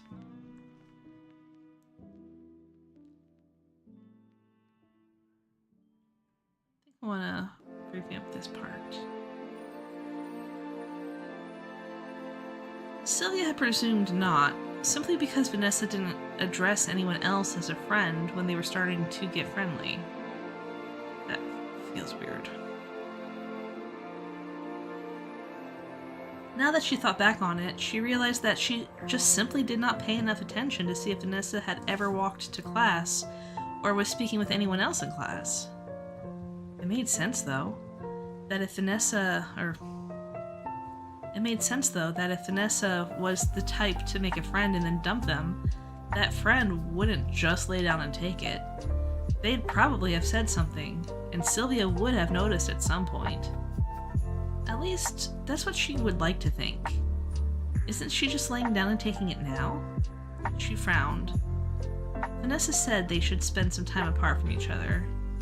Vanessa thought that she was jealous, but Sylvia didn't think that. Sylvia was just concerned that Vanessa was not thinking about Sylvia's feelings in the matter. Oh shoot, Sylvia said under her breath, pivoting around and making her way back to the math class that she passed a couple of doors ago. Alright.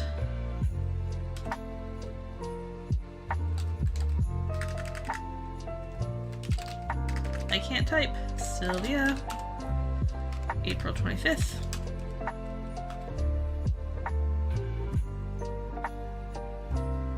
And then after school.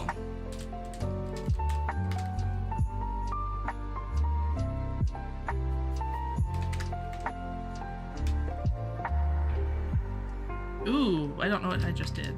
Here, hold on. There we go.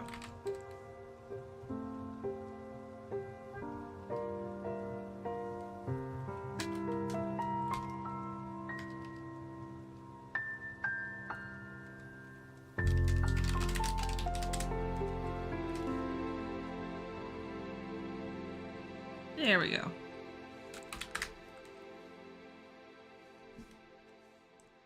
Scrolling up. Adjusting me and myself in my seat.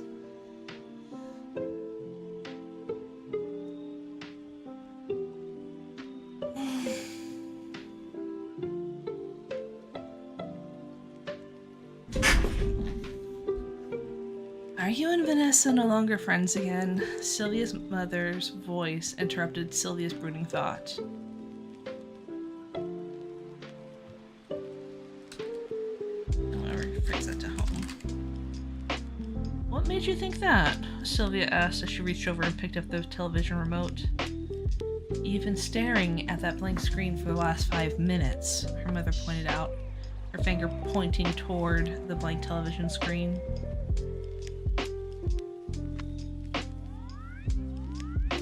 The last time you were like this, you two had that issue with your parents. Sylvia frowned and nodded. Yeah, she said. Except this time, I think it's my fault. But I don't really think it's my fault. But I don't think it's really my fault. Vanessa says I'm jealous.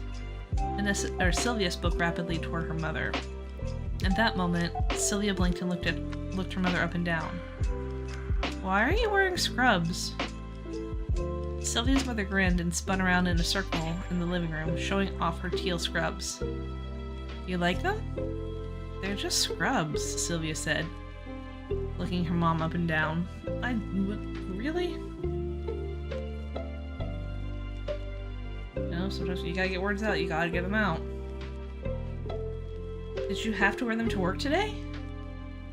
I did not, but, she said, her grin getting bigger, I do have to wear them for my nursing class tonight. Sylvia sat up on the couch, her legs folding under her.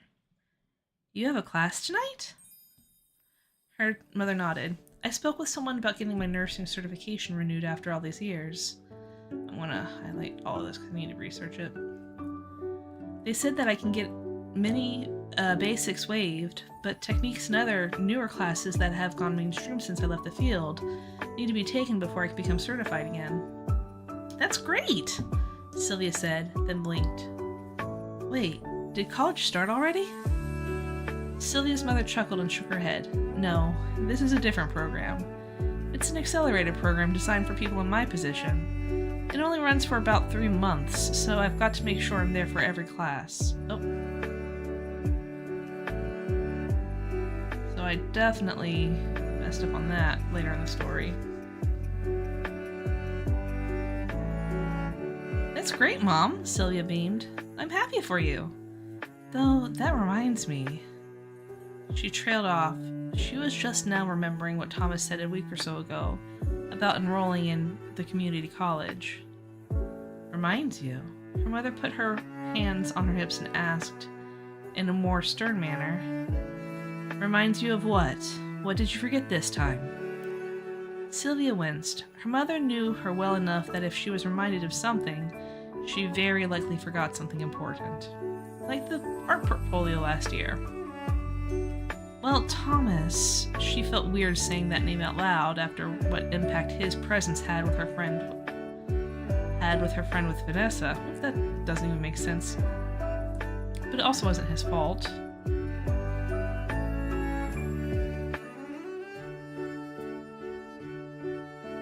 A schoolmate of mine, she clarified. He mentioned he's going to community college for theater. I thought if he could do that for performing arts, maybe I can do that for painting.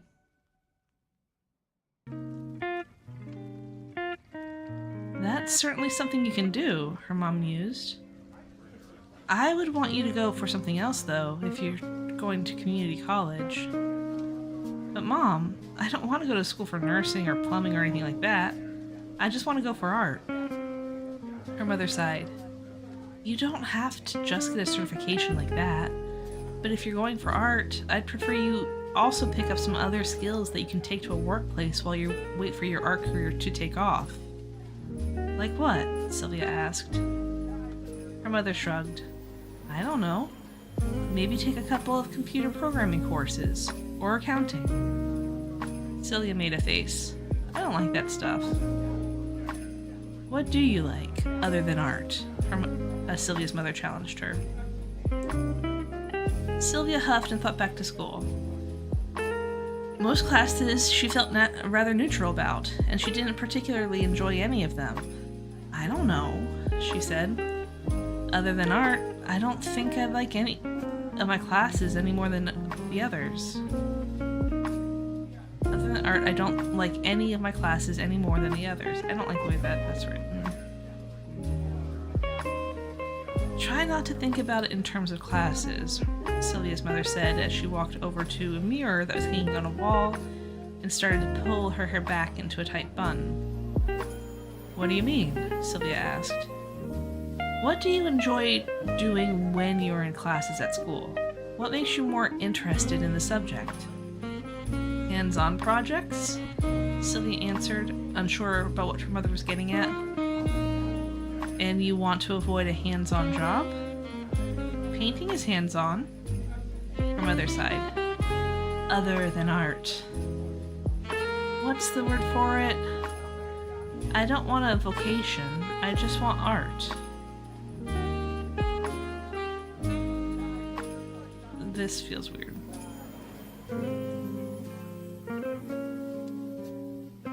Let me ask you this. Sylvia's mother tried a different tactic. Have you even looked at the school catalog yet? Sylvia blinked and shook her head. Maybe you should, her mother suggested. That will not only tell you what courses are available, but will also give you information on enrollment dates, prerequisites, and anything you need to know. I can do that, Sylvia nodded, agreeing with her mother's suggestion. Do it now, before you forget again, her mother cautioned. Yes, ma'am.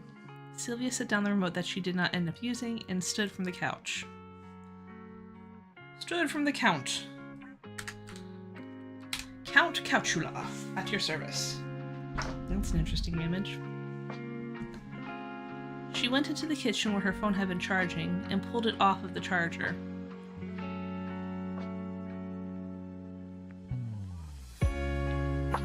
Rework that. She flipped it over to see if there were any new notifications. There were a few different notifications from social media, her email, and a couple of mobile games she played. But there were no messages. Frowning, she carried the phone back to the couch.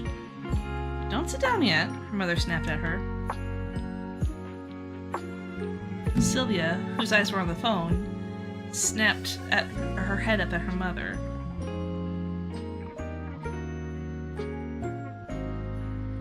She was not only dressed in scrubs and had her hair pulled back, but she was slipping into her shoes with her purse already slung over her shoulder. Are you about to go? Sylvia asked. I am, her mother confirmed. Could you please get your father? He should be almost done with the yard work, but I don't want him to miss me leaving. Okay, Sylvia walked into the little room that served as their breakfast area, and unlocked and opened a door that served as a pass-through to the backyard. I'm gonna rework that. Dad, she called. The backyard was a medium rectangular tract of land. In all of their years living there, Sylvia and her parents did not do anything with the land other than mow it and have the occasional barbecue. However, this year, because of his abundant time off, Sylvia's father had decided he was going to try his hand at growing vegetables, and was currently setting up some square boxes for the attempts. What's up, Sylv? He called back to her, hammering a nail into what looked like a wall of one of the boxes. Mom's about to leave for her class. Okay, her dad answered. Oh, I need to,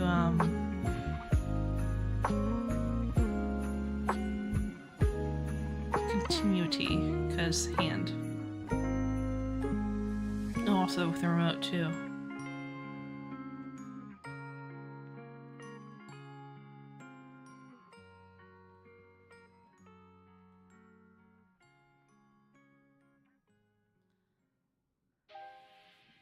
What's up, Sylv? He called back to her, hammering a nail into what looked like the wall of one of the boxes. Mom's about to leave for her class. Okay, her dad answered. He hit the nail once more, examined his work, and then set the hammer down before standing himself up and turning toward the house.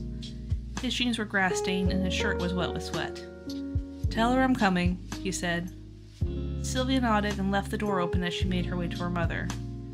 He's on the way. He just finished hammering something. Good, her mother smiled at Sylvia, and then again at her husband as he stepped through the door. Her smile faded as she saw how messy he had gotten while doing his project. Maybe we can do a long-distance kiss goodbye? She asked nervously.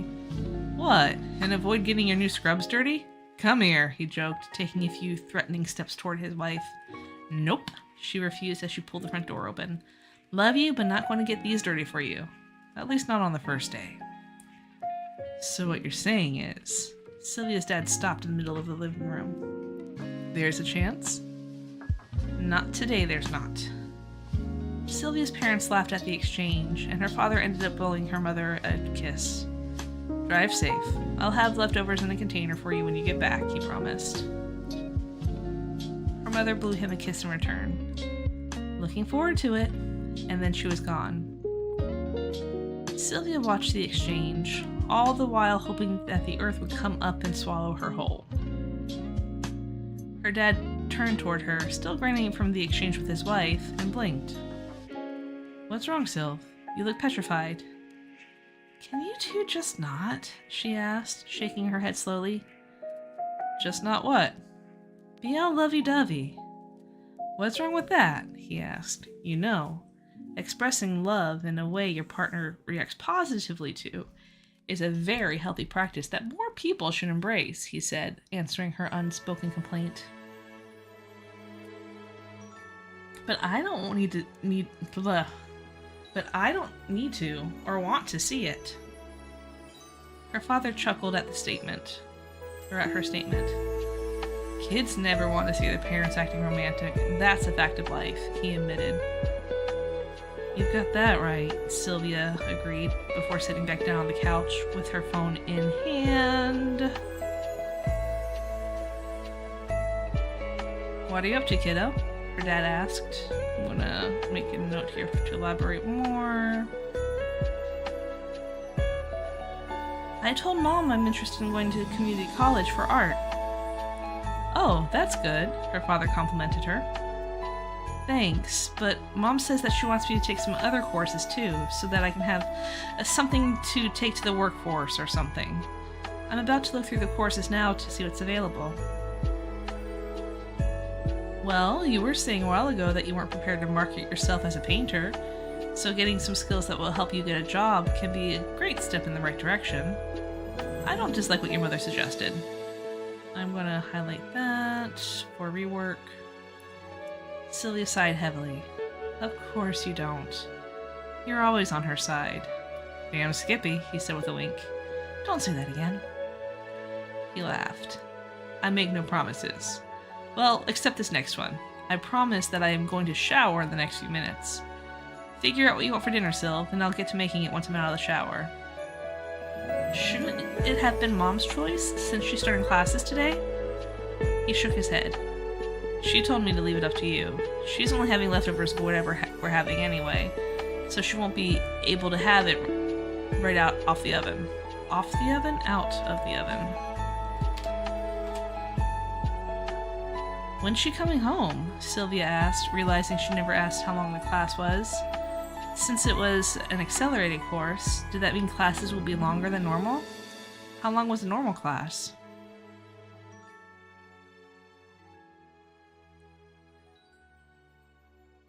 Sylvia's father shrugged.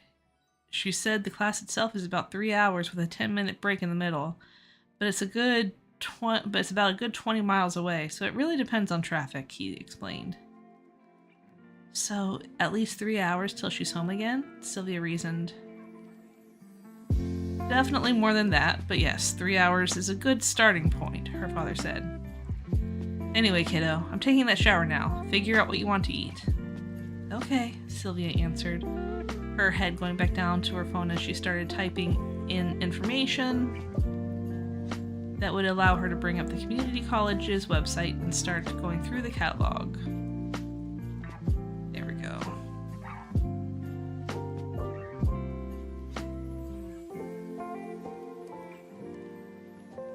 The website was difficult to navigate. It talked about programs and degrees, but she just wanted to know what classes were offered. With a sigh, she realized that she would have to click on a degree path to see what the related classes would be. She looked at the offerings and decided to click on a link that mentioned certificates, and found herself with another tree of options that, once again, didn't mention specific courses. However, this time the options were more varied, and it did list things that caught her attention. Things like photography, interactive media, and mechatronics. Interested in whatever that last word was, Sylvia clicked and found... tapped the phone. And found herself on a page that had images of robots and discussion points about electronics and computers. Quickly realizing that this was not a page she wanted to review, she hit back on the browser and continued scrolling. There were several that piqued her interest, but didn't have any courses that she knew her mother would approve of. So she kept looking at the options until she found something that seemed suitable for both her needs and her mother's needs. "I think this is it," she said out loud. "What is it?" her dad asked as he stepped out of their bathroom, his hair out of their bedroom, his hair wet and combed back. "I think I found a few courses that I can take with art that will make both me and Mom happy." "Oh yeah?" her dad asked as he walked across the living room toward the kitchen. "What is it?"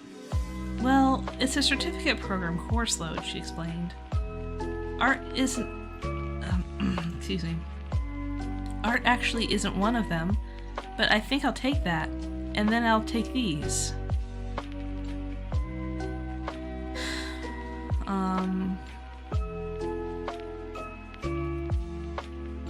We'll rephrase that. "But what is it?" he asked again. "Web development," she said proudly. "How will that help you in the workforce?" he asked. "So, in order to get this, I have to take classes that teach me things like databases and how to use office systems like emails and document creation and things like that." "Don't most kids your age know that stuff?" he asked. She shook her head.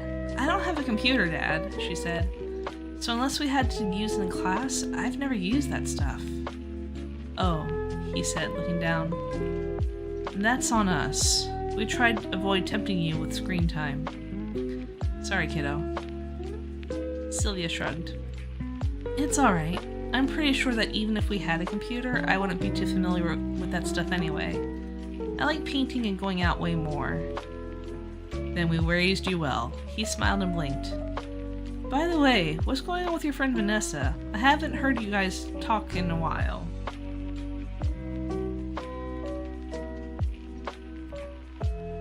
"Oh," Sylvia set her phone down.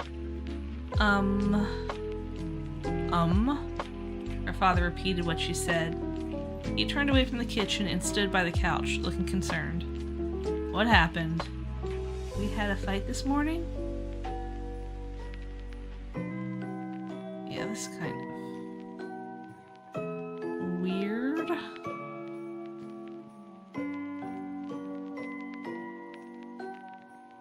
"So you're currently on a break? No longer friends? Hate each other?" "No." She shook her head vehemently at the last part. "We don't hate each other. Vanessa just... She thinks we need to spend some time apart." Celia pouted and flopped back against the back of the couch. "Rough, since you two just patched things up not too long ago. Want to talk about it?" "No," Sylvia said, her eyes going up to the ceiling again. "Maybe." "What was the fight about?" her dad asked, leaning against the back of the couch also. He was just standing. When did he sit?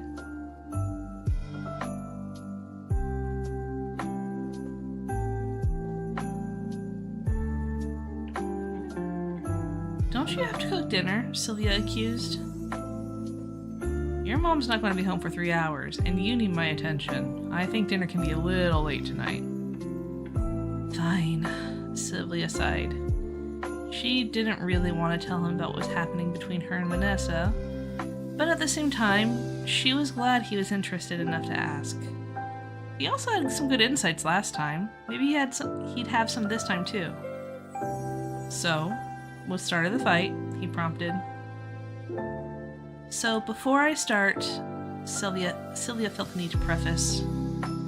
I just want you to know that I'm not jealous. Her dad crooked his eyebrow but said nothing. When prom happened, Vanessa agreed to meet this boy, Thomas, there. They kissed and stuff, and that was supposed to be it. Then, on Monday, Vanessa was all like, I don't like him, I'm an ice queen, I don't want a boyfriend, and so on. But then he came up and asked to talk to her, and the next thing I knew, he was sitting with us at lunch and during the bomb threat. Wait, her dad interrupted. So this was all things that happened last week? Yeah, I'll get to this week in a minute, Sylvia promised. Okay. So, yeah, Thomas had been hanging out with us the entire time, basically, Sylvia said. Even when Vanessa was in the hospital, he still came and sat at our spot during lunch. With just me there. It was very awkward. I can imagine, her dad said. Anyway, now this week Vanessa is back in school, and Thomas is still all over her. Sylvia blinked and blushed at what she just said. Yeah, we can cut that, I think. Is still hanging out and focusing most of his attention on her, which is fine. But then, I guess on Tuesday or something, Vanessa got permission from her parents to let him drive her home. That's sweet, her dad commented. Isn't it? But Sylvia trailed off, huffing. But, her dad asked. But she didn't tell me, man, started slacking off there. But she didn't tell me any of it until Wednesday afternoon, right before he took her home. So you're upset that she didn't tell you? Yes! Sylvia nodded and hit her hand against the couch cushion. She immediately winced at the pain. Ow! Is that why you threw the glass into the sink? Her dad asked. What? No, I swear, that was just an accident. Okay, so let me guess what happened. You said, and he started to mimic their voices. Vanessa, why didn't you tell me you were going to be driving off with Timmy instead of hanging out with me? And then she said, I don't have to tell you anything, I love Timmy. And the fight happened? Sylvia's jaw was agape after the little, very small theatrics that her father performed. They're also kind of overblown.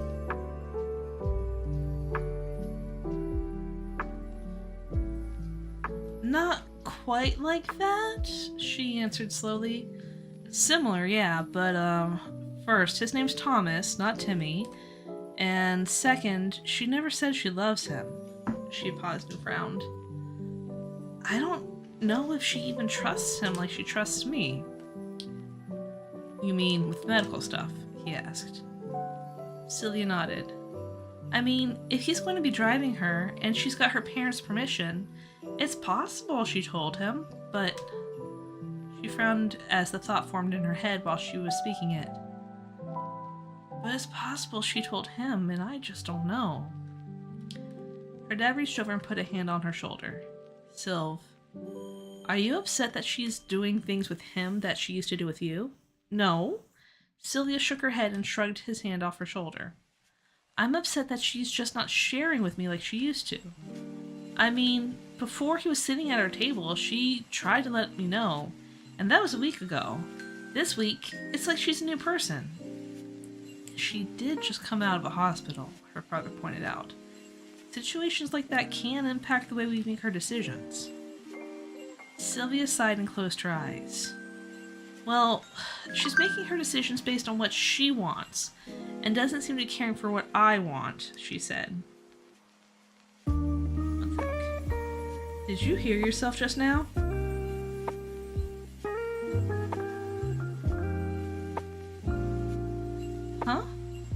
just said she's not caring about me, Sylvia said, rephrasing her statement. Not quite. You said she doesn't seem to care about what you want, he said, emphasizing the word want. Yeah, and? Sylvia asked, not sure where this was going. Let me reverse that. Do you care about what Vanessa wants? Of course. Don't you think that if I asked her if she cared about what you want, she would say the same thing? Well, yeah, I think. I think if we were asked about it, we would say that we care. But actions speak louder than words, Dad. Let me ask this, he continued. What was it that you wanted that she did not seem to care about? Keeping me in the loop. Her father did his best to stifle a chuckle at that, but he did not address it.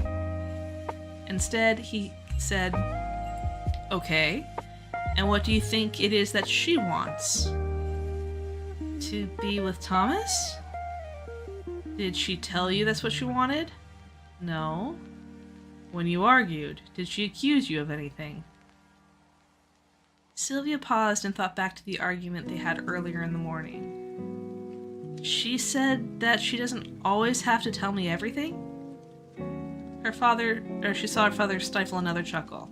Okay, he continued. So to make sure I'm understanding correctly, you're upset because she didn't tell you something that you thought you should have been told, given your level of friendship. Yes, Sylvia nodded. And she said that she's upset with you because it feels like you are making her obligated to tell her everything. Not quite in those words, Sylvia said, frowning. And I don't... Do you remember what it was that she said? Her father cut her off. Sylvia glared at him for a moment. She knew what he was doing. He was trying to get her to see her friend's side. This wasn't the first time he had questions like these. She said something like, I don't always have to tell you everything, she answered defensively. Her father nodded.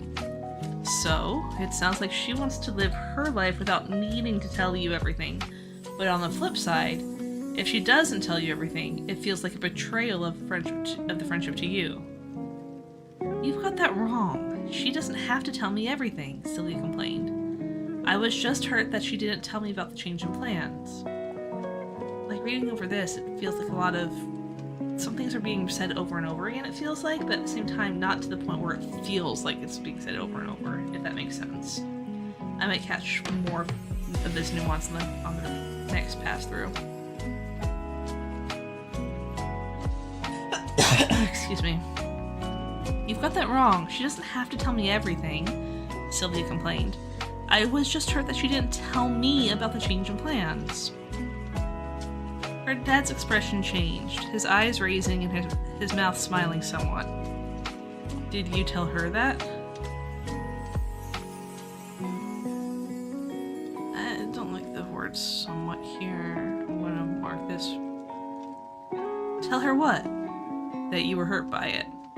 No? Why would I? Did she? I'm going to just double check that.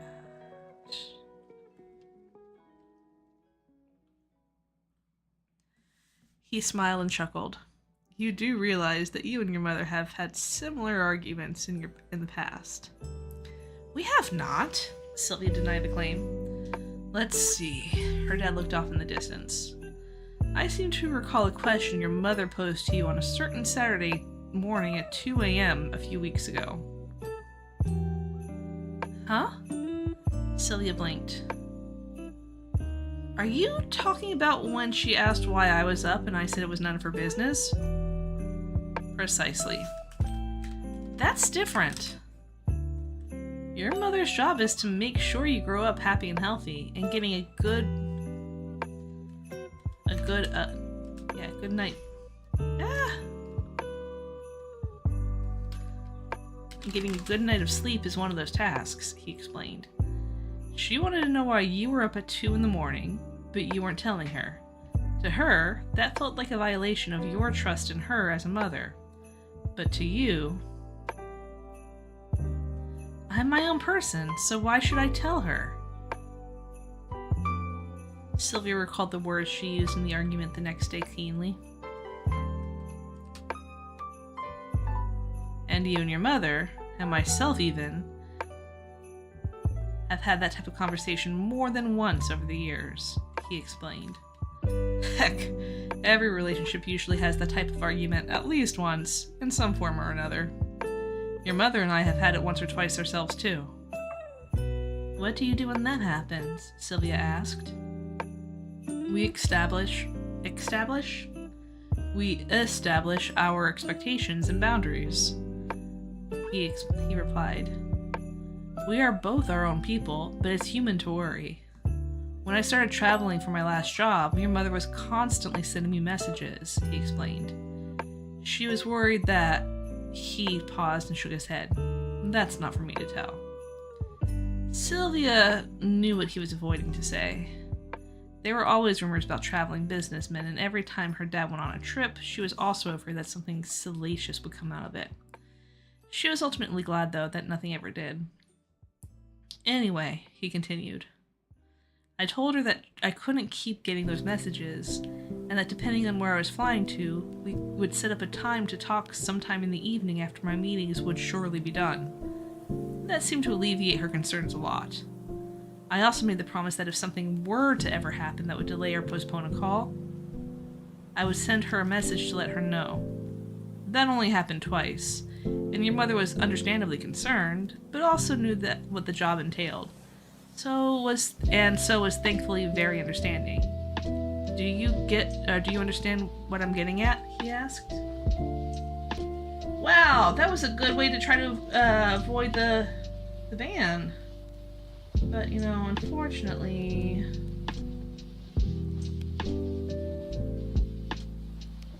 Not good enough.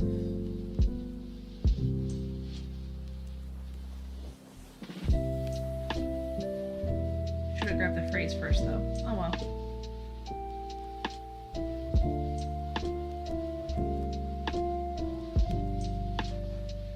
Where was I? Do you understand what I'm getting at? He asked. Yeah, I like the story. I don't think it needs to be reworked. It sounds like you guys compromised. Mom stopped texting you, but got you to call almost every night instead. Yes. Every relationship requires some sort of compromise. What about between you and me? She asked. Sometimes, between a parent and child, the compromise is more parent-favored, he admitted. But as the child grows and gets wiser and wiser, the child is able to get compromises to be more equal, if not more in their favor overall. Like when? Like if I want you to clean your room, but you want to go to a party, you promise to pick up half now and then the other half after the party, he said, referring to something that happened when she was in middle school. Okay, I think I get it, she said. But what about between me and Vanessa? He shrugged. You've got to sit down and, first of all, acknowledge that you hurt her feelings and that you understand what it was that you hurt. Then you apologize. And then you try to work out some sort of understanding about where your boundaries might be. Maybe you agree to never doubt her if she decides not to share something with you. That's going to be a lot of work, Sylvia admitted. That's how we grow as people, her dad said. What if she doesn't want to apologize to me, though? Sylvia asked. Well, remember, relationships are a two-way street. Are a two-way street, he said, using an old adage. If you're ready to apologize and walk the road, but she's not, then you'll just need to give her the signal and decide when she's ready. I like it overall, but I feel like we need to rework this a little bit more. Give it like a massage or finesse. Noah can make her ready before she is actually ready. And if she never apologizes? He shrugged. Then you can take a moment out of your day, apologize to her, and then be on your way. It might hurt if this is something that she's truly going to end the friendship for, but dwelling on it will make it worse. Sylvia nodded and frowned. I'll try tomorrow and see what happens. Her dad shook his head. No. Unless she signals that she's ready, give it a few days. Why? Why not right away? You said she wanted to be separate for a while, right? Yeah. Then, if you go back the next day, that's not really considered a while, and not really respecting her wishes. So, since she's the one who said we should be separate for a while, she gets to make the rules? Within reason, her dad nodded. Obviously, you're not going to go all the way through graduation without trying, but a few days should be enough for both of you to get the space requested. And if she wants to reconcile sooner, then that is on her to do. What if she thinks I'm the one who should reach out? Then you will, in a few days. Sylvia thought for a moment. What about Monday? Monday sounds like a good plan. Alright, that was a long chapter. Alright, we have about 30 minutes left. Let me just take a look at this chapter. Okay, cool. It's short. Sylvia, April 26th.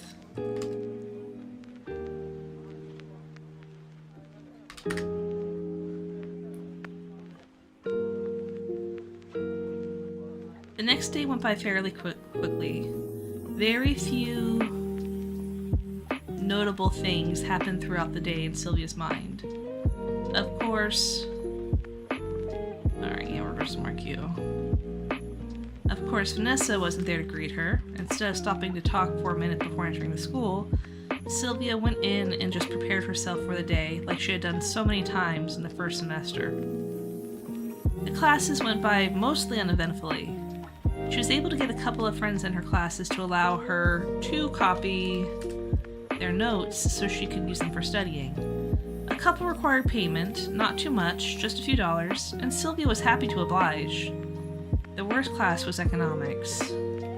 Not only was Vanessa sitting off to her side, but she was pointedly ignoring Sylvia's presence. Even when Chastity or Prudence or whatever we end up naming her made a snide remark about the fake injury, Vanessa seemed more interested in reading her textbook than making any sort of reaction.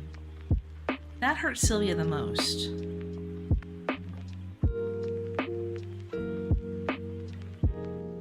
I think if I do the overlapping chapters, that this is going to be one of them, or called out in one of them. Even during lunch, much like yesterday, no one was at the table that she normally shared with Vanessa.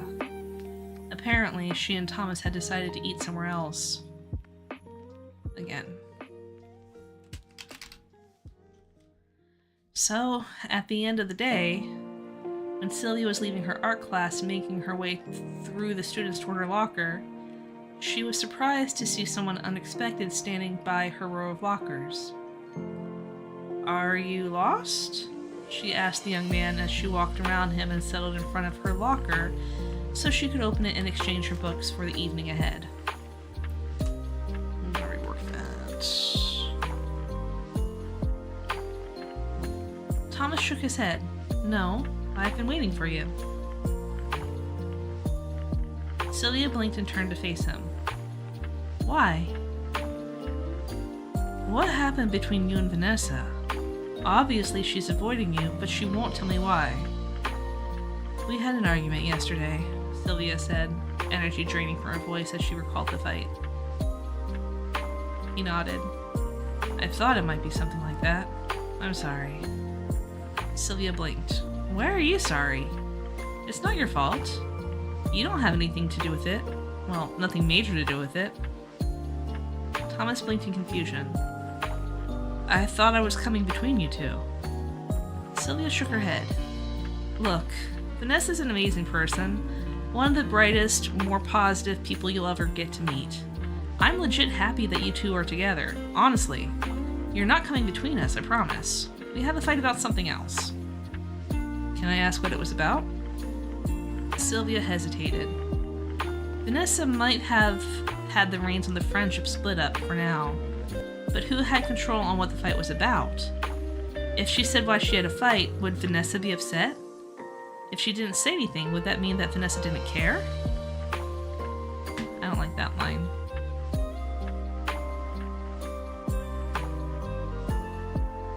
It seemed obvious to Sylvia that Vanessa wasn't telling Thomas anything. Did she want him to know why they were fighting, as silly as it was? Alright, heads up for my Twitch viewers, there is an ad coming in 4 or 5 minutes. Then, a thought occurred to her. Vanessa wasn't telling Thomas about the fight because he hadn't heard enough of her to... Oh. He hadn't earned enough of her trust yet. That must mean she still hadn't told him about her situation. If she was planning on telling him, that would be way more substantial of something to say than why they were... What? If she was planning on telling him, that would be way more substantial of something to say than why they were fighting. If she had told him about it, then a silly thing like them... Yeah. If she had told him about that, then a silly thing like them arguing over trust issues, ironically enough, wouldn't be something to keep from him. A smile spread across Sylvia's face at the realization. She then shook her head, and her voice took on something much warmer and slightly more energetic than it had been previously. We had a fight about trust. I won't go into details. She paused for a moment and said, if she's open to it, I'd like to talk with her on Monday. You don't have to pass that along. I just wanted you to know. Thomas blinked at the statement and nodded. Okay, I don't know if she's wanting to talk, but yeah, I'll let her know that I spoke with you, and you didn't share anything either. And that you might want to talk? He seemed genuinely confused at the situation, other than the fact that his girlfriend and her friend were having issues. Sylvia smiled. Thanks. Thomas started to turn around, and then paused and looked back to Sylvia. Hey. Sylvia, who had started to resume her end-of-day locker ritual, looked over at him. Yeah? Why did he just come back? I just wanted to thank you. Why? Sylvia blinked. Well, Vanessa's not exactly my first girlfriend, he started. That's nothing to thank me for, she said.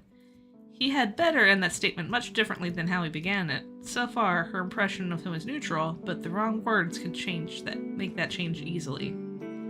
We'll mark this for review.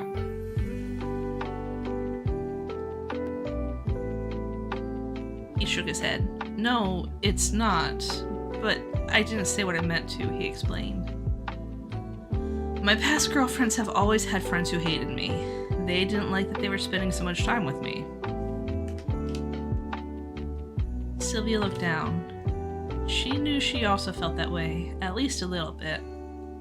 Okay, consistency here, come on. I know we're teenagers, but seriously. Sylvia looked down. She knew she also felt that way, at least a little bit, but she also understood the situation. He continued on, even as she was no longer looking at him. So it usually ended up with in a pick him or me sort of deal. You haven't been like that, and that I'm aware of, even though Vanessa can only spend time with me during school, and I think you're in the same boat. I think Vanessa would have told me you were jealous of our time together if it was. He continued to explain, so that's why I'm thanking you. You're a good friend to Vanessa, and she is really bothered by the fight. I can tell, even with how little I've been around her at this point. But you've also been accepting of me too, which I do appreciate. Thanks, Sylvia. So, I like it. I think it just needs to be cleaned up. Alright. Oh, we still have time. Make sure this isn't a long chapter, though. Perfect. Long-ish. Longer-ish. Alright, so Sylvia...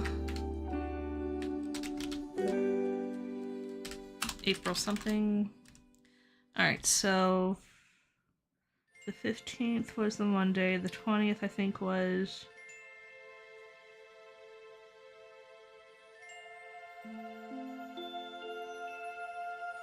That's Tuesday... No, Wednesday, Friday? No. My brain doesn't like me.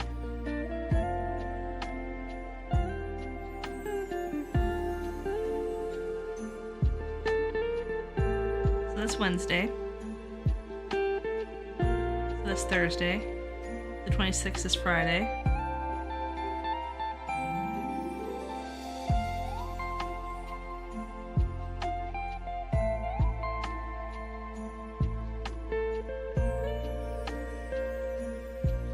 So Wednesday, Thursday, Friday.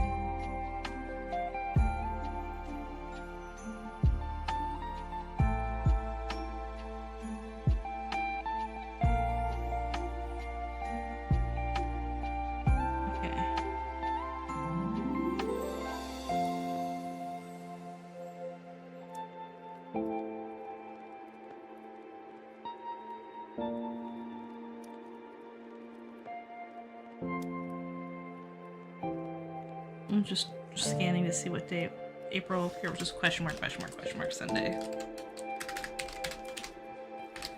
And we'll come back and fill that in a minute or 5. The weekend felt like one of the most boring weekends Sylvia had ever had to endure. Her best friend was not only limited on how often she could talk, but she was also on forced phone usage restrictions, and that doesn't really matter because they're currently no contact anyway. That would still be passable though if Sylvia could even feel confident reaching out to her, since the fight she had done her best, as recommended, to keep her distance and allow her friend and herself to have some time apart from one another. That's the key. She missed bantering back and forth over text, even if it was half an hour apart.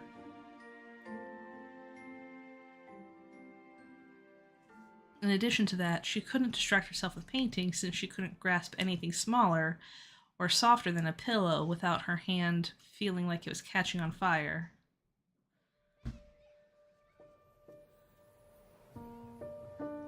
I think that's a terrible explanation. So she spent the majority of the weekend doing what she probably should have been doing anyway. Studying for her exams at the start of the following week. This week the teachers pretty much guaranteed study sessions ranging from quiet study in class to in-class games and review lectures. So there would be an opportunity to study even if she didn't get around to studying this weekend. But what else was there to do? Alright, so I feel like I like the imagery sort of, but the execution not so good. But what else was there to do? She eagerly joined her parents in the living room if either of them were out, welcoming the distraction. However, they encouraged her to prioritize her studies and didn't stay in the living room for too long. Her mother didn't work on the weekend, but she spent most of her time out of the house taking the classes 6-hour days in an effort to finish the curriculum faster. Her father, meanwhile, had spent a good portion of his time in the backyard working on his gardening project. Vanessa could have left the house if she wanted to, at least to go on a walk. No one was available to hang out, and she wasn't about to ask Vanessa. At one point, Sylvia did go on the community college website and at least applied for admission to the school. She couldn't enroll in any classes yet, since the fall semester deadline had passed, but at least it was a start. On Sunday evening, so...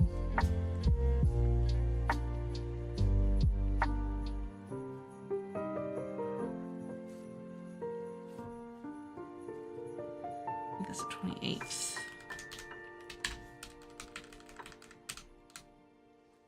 And yeah, I'm just going to do the day of the week with it.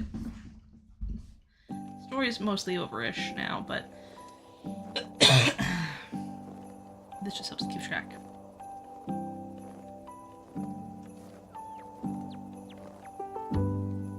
Her mother didn't work on the weekend, but she spent most of her time out of the house taking the classes 6-hour days in an effort to finish the curriculum faster that needs to be reworked. Her father, meanwhile, had spent a good portion of his time in the backyard working on his gardening project. Sylvia could have left the house if she had wanted to, at least to go on a walk. No one was available to hang out, and she wasn't about to ask Vanessa. At one point, Sylvia did go on to the community college website and applied just going to eat that. Applied for admission to the school. She couldn't enroll in any classes yet since the fall semester deadline had passed, but at least it was a start. On Sunday... Oh. That's a thought.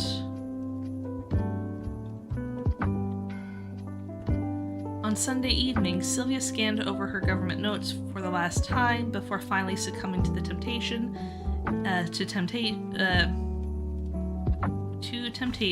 and she laid her head down in the middle of the textbook.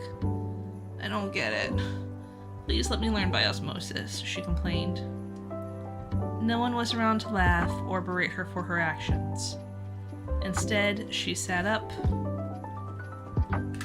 one of the pages stubbornly sticking to her forehead in protest for a couple inches before peeling away and dropping back to the rest of the book. I'm bored and my brain can't handle any more, she complained. She looked at the clock. It was 5:40. Her mom's class should be ending soon, and her dad should be coming in from the garden at any moment to wash up and get started on dinner. Maybe I'll just allow myself some TV, she muttered as she pushed herself up off the floor and made her way to the living room. As she made her way over, the phone in her pocket started vibrating. Surprised, Sylvia pulled it out. No one actually called her. What was happening that required a call? Was her mom okay? The name on the caller ID surprised her even more than the phone ringing. She hurriedly unlocked the phone and accepted the call. Vanessa? She asked. Part of her was afraid that someone somehow managed to spoof her friend's number and was prank calling her. Sylvia? It was Vanessa's voice on the other end. This wasn't a prank. The blonde teenager almost felt her legs buckle from under her. This was one of the last things she was expecting. Stumbling over to the couch, she tried to find the words to reply. Sylvia, are you there? Vanessa's voice came again.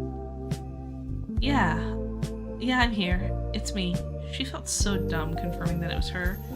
Vanessa's the one who called her. Of course she knew that it was her. Alright, let's mark this for a revamp.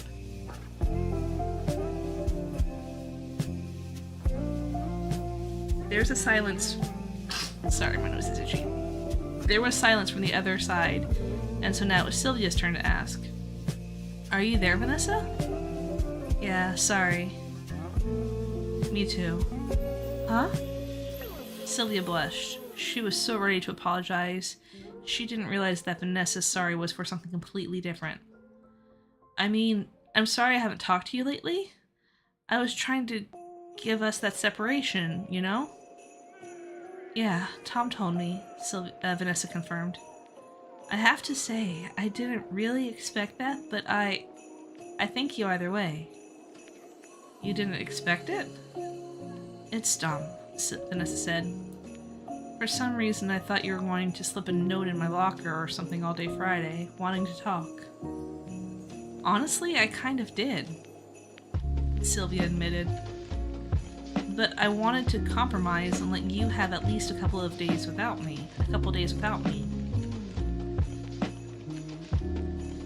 She chuckled. I don't know if Thomas told you this, but I was planning on reaching out tomorrow.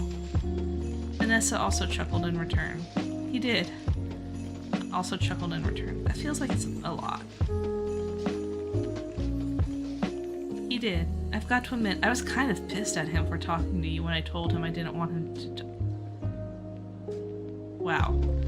I've got to admit, I was kind of pissed at him for talking to you when I told him I didn't want to talk to him about why I was avoiding him. But I'm over that, and then I kept thinking about talking to you on Monday, and then I decided I didn't want to wait. Why? Google, you confuse me sometimes.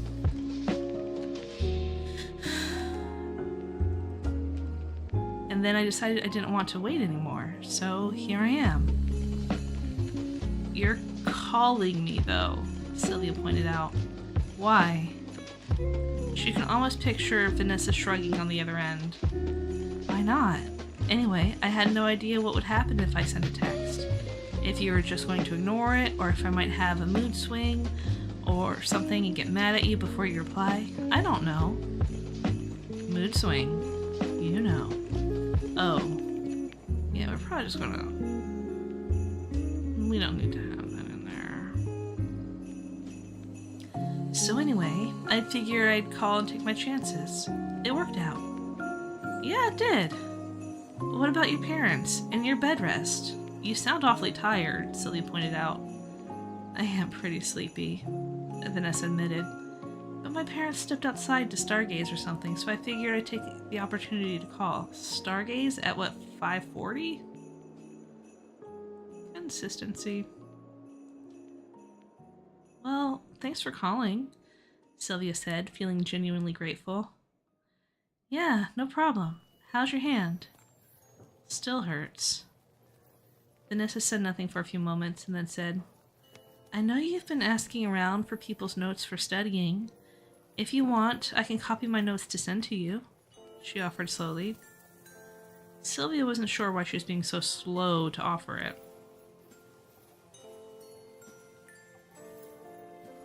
Yeah, that'd be great, Sylvia said, a grin spreading across her face despite her initial concern about the offer. Thank you. Of course, Vanessa replied. Sylvia can almost hear the grin on her friend's face as well.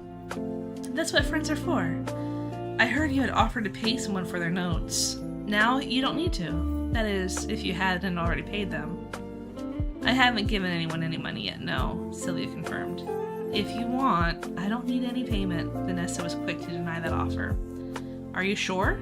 Sylvia asked. It's not a lot, but it's still money. Sylvia, what do I need with money? That question seemed to come out of nowhere, and both girls went silent for an extended period of time as they both contemplated what the question meant. Vanessa's hushed voice came back over the phone to end the silence. My parents are coming back inside now. I'll see you tomorrow? See you tomorrow, Sylvia replied as the call ended in her ear. She exhaled, and looked at the phone in her hand. A picture of her friend and the amount of time they had spent talking left on the display as a record of the conversation. Vanessa Fletcher... Fleming... I don't remember what the other name was. 4:17. 4 minutes and 17 seconds. It wasn't a long call by that measure, but it still felt like their short conversation lasted for an hour. Maybe it was because of those moments of silence. Sylvia closed her eyes and reflected on that last moment of silence. Vanessa had been quick to point out that money was nothing for her. It wasn't that she or her family were rich, although her dad was a doctor. It was that Vanessa seemed certain that she had no use for it. The young blonde woman set the phone down on the bed between her legs and just stared at the screen as she recalled the details about Vanessa that had come up in their friendship that should have clued her into the situation before it came out a few months ago. Vanessa didn't drive. It wasn't because she didn't want to nor need to. It was because when most other kids their age were getting their permits and licenses, Vanessa was likely undergoing treatment and had no ability, and quite possibly no energy, to get behind any sort of vehicular wheel.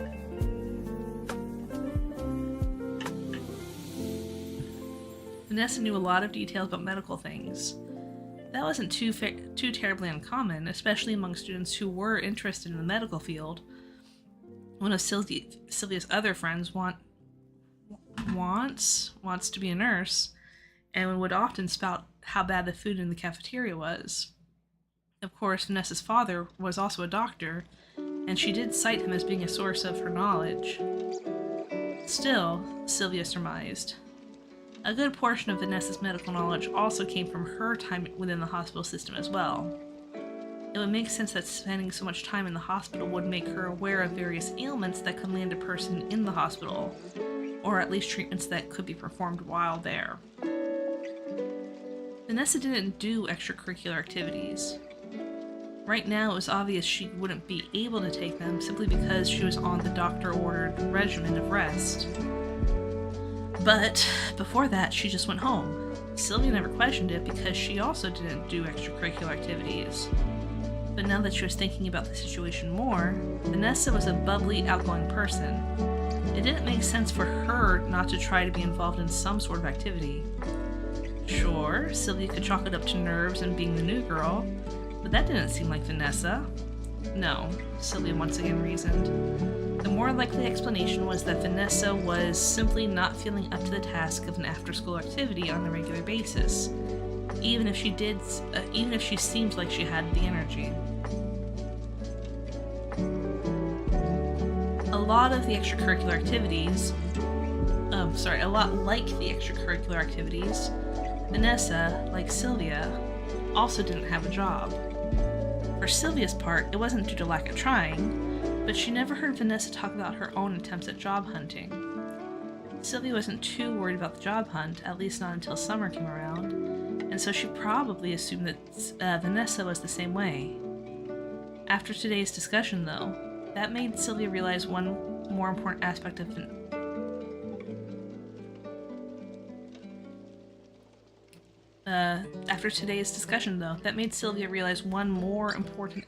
of regarding Vanessa's nature and personality. Vanessa never seemed to plan for the future. She was a good student, so it was assumed by everyone, including Sylvia, that she was planning on going to college with her good grades and go somewhere with them. Sylvia recalled the reaction Vanessa had when she gifted her the park painting. Vanessa seemed sad, and said something that piqued Sylvia's attention. Sylvia didn't recall exactly what was said, but now that she was thinking back, it seemed to align with the fact that, for Vanessa, no tomorrow was ever promised. As the screen on the phone between Sylvia's legs faded to black, Sylvia tried to piece together Vanessa's timeline. Vanessa's cancer had recurrence this spring. No, we're going to push that back to...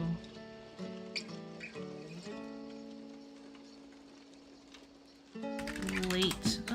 Here, you know what? I'm just going to highlight that. She was noted as being in remission last year during summer at some point. Before that, Sylvia wasn't sure how long her friend had been battling the cancer. She assumed it was probably for close to 2 years, considering how Vanessa's mother and Vanessa had spoken about how rough her initial fight... I want to actually highlight this for research. Considering how Vanessa's mother and Vanessa had spoken about how rough her initial fight with the disease had been, and how badly Vanessa wanted this year of high school to be as normal as possible. Sylvia tilted her head in thought, and then she grabbed a piece of paper and a pencil so she could quickly, though messily, write down a thought she had before it flittered off into the ether, where most of her lost ideas ended up. Alright. This does come up a little bit later, but it does eventually get lost in the ether. Alright, y'all. So that is it for today's edits. Let me go ahead and prep this next chapter, and then we'll wrap it up next Monday morning, which is the 29th. Sylvia, April 29th, Monday.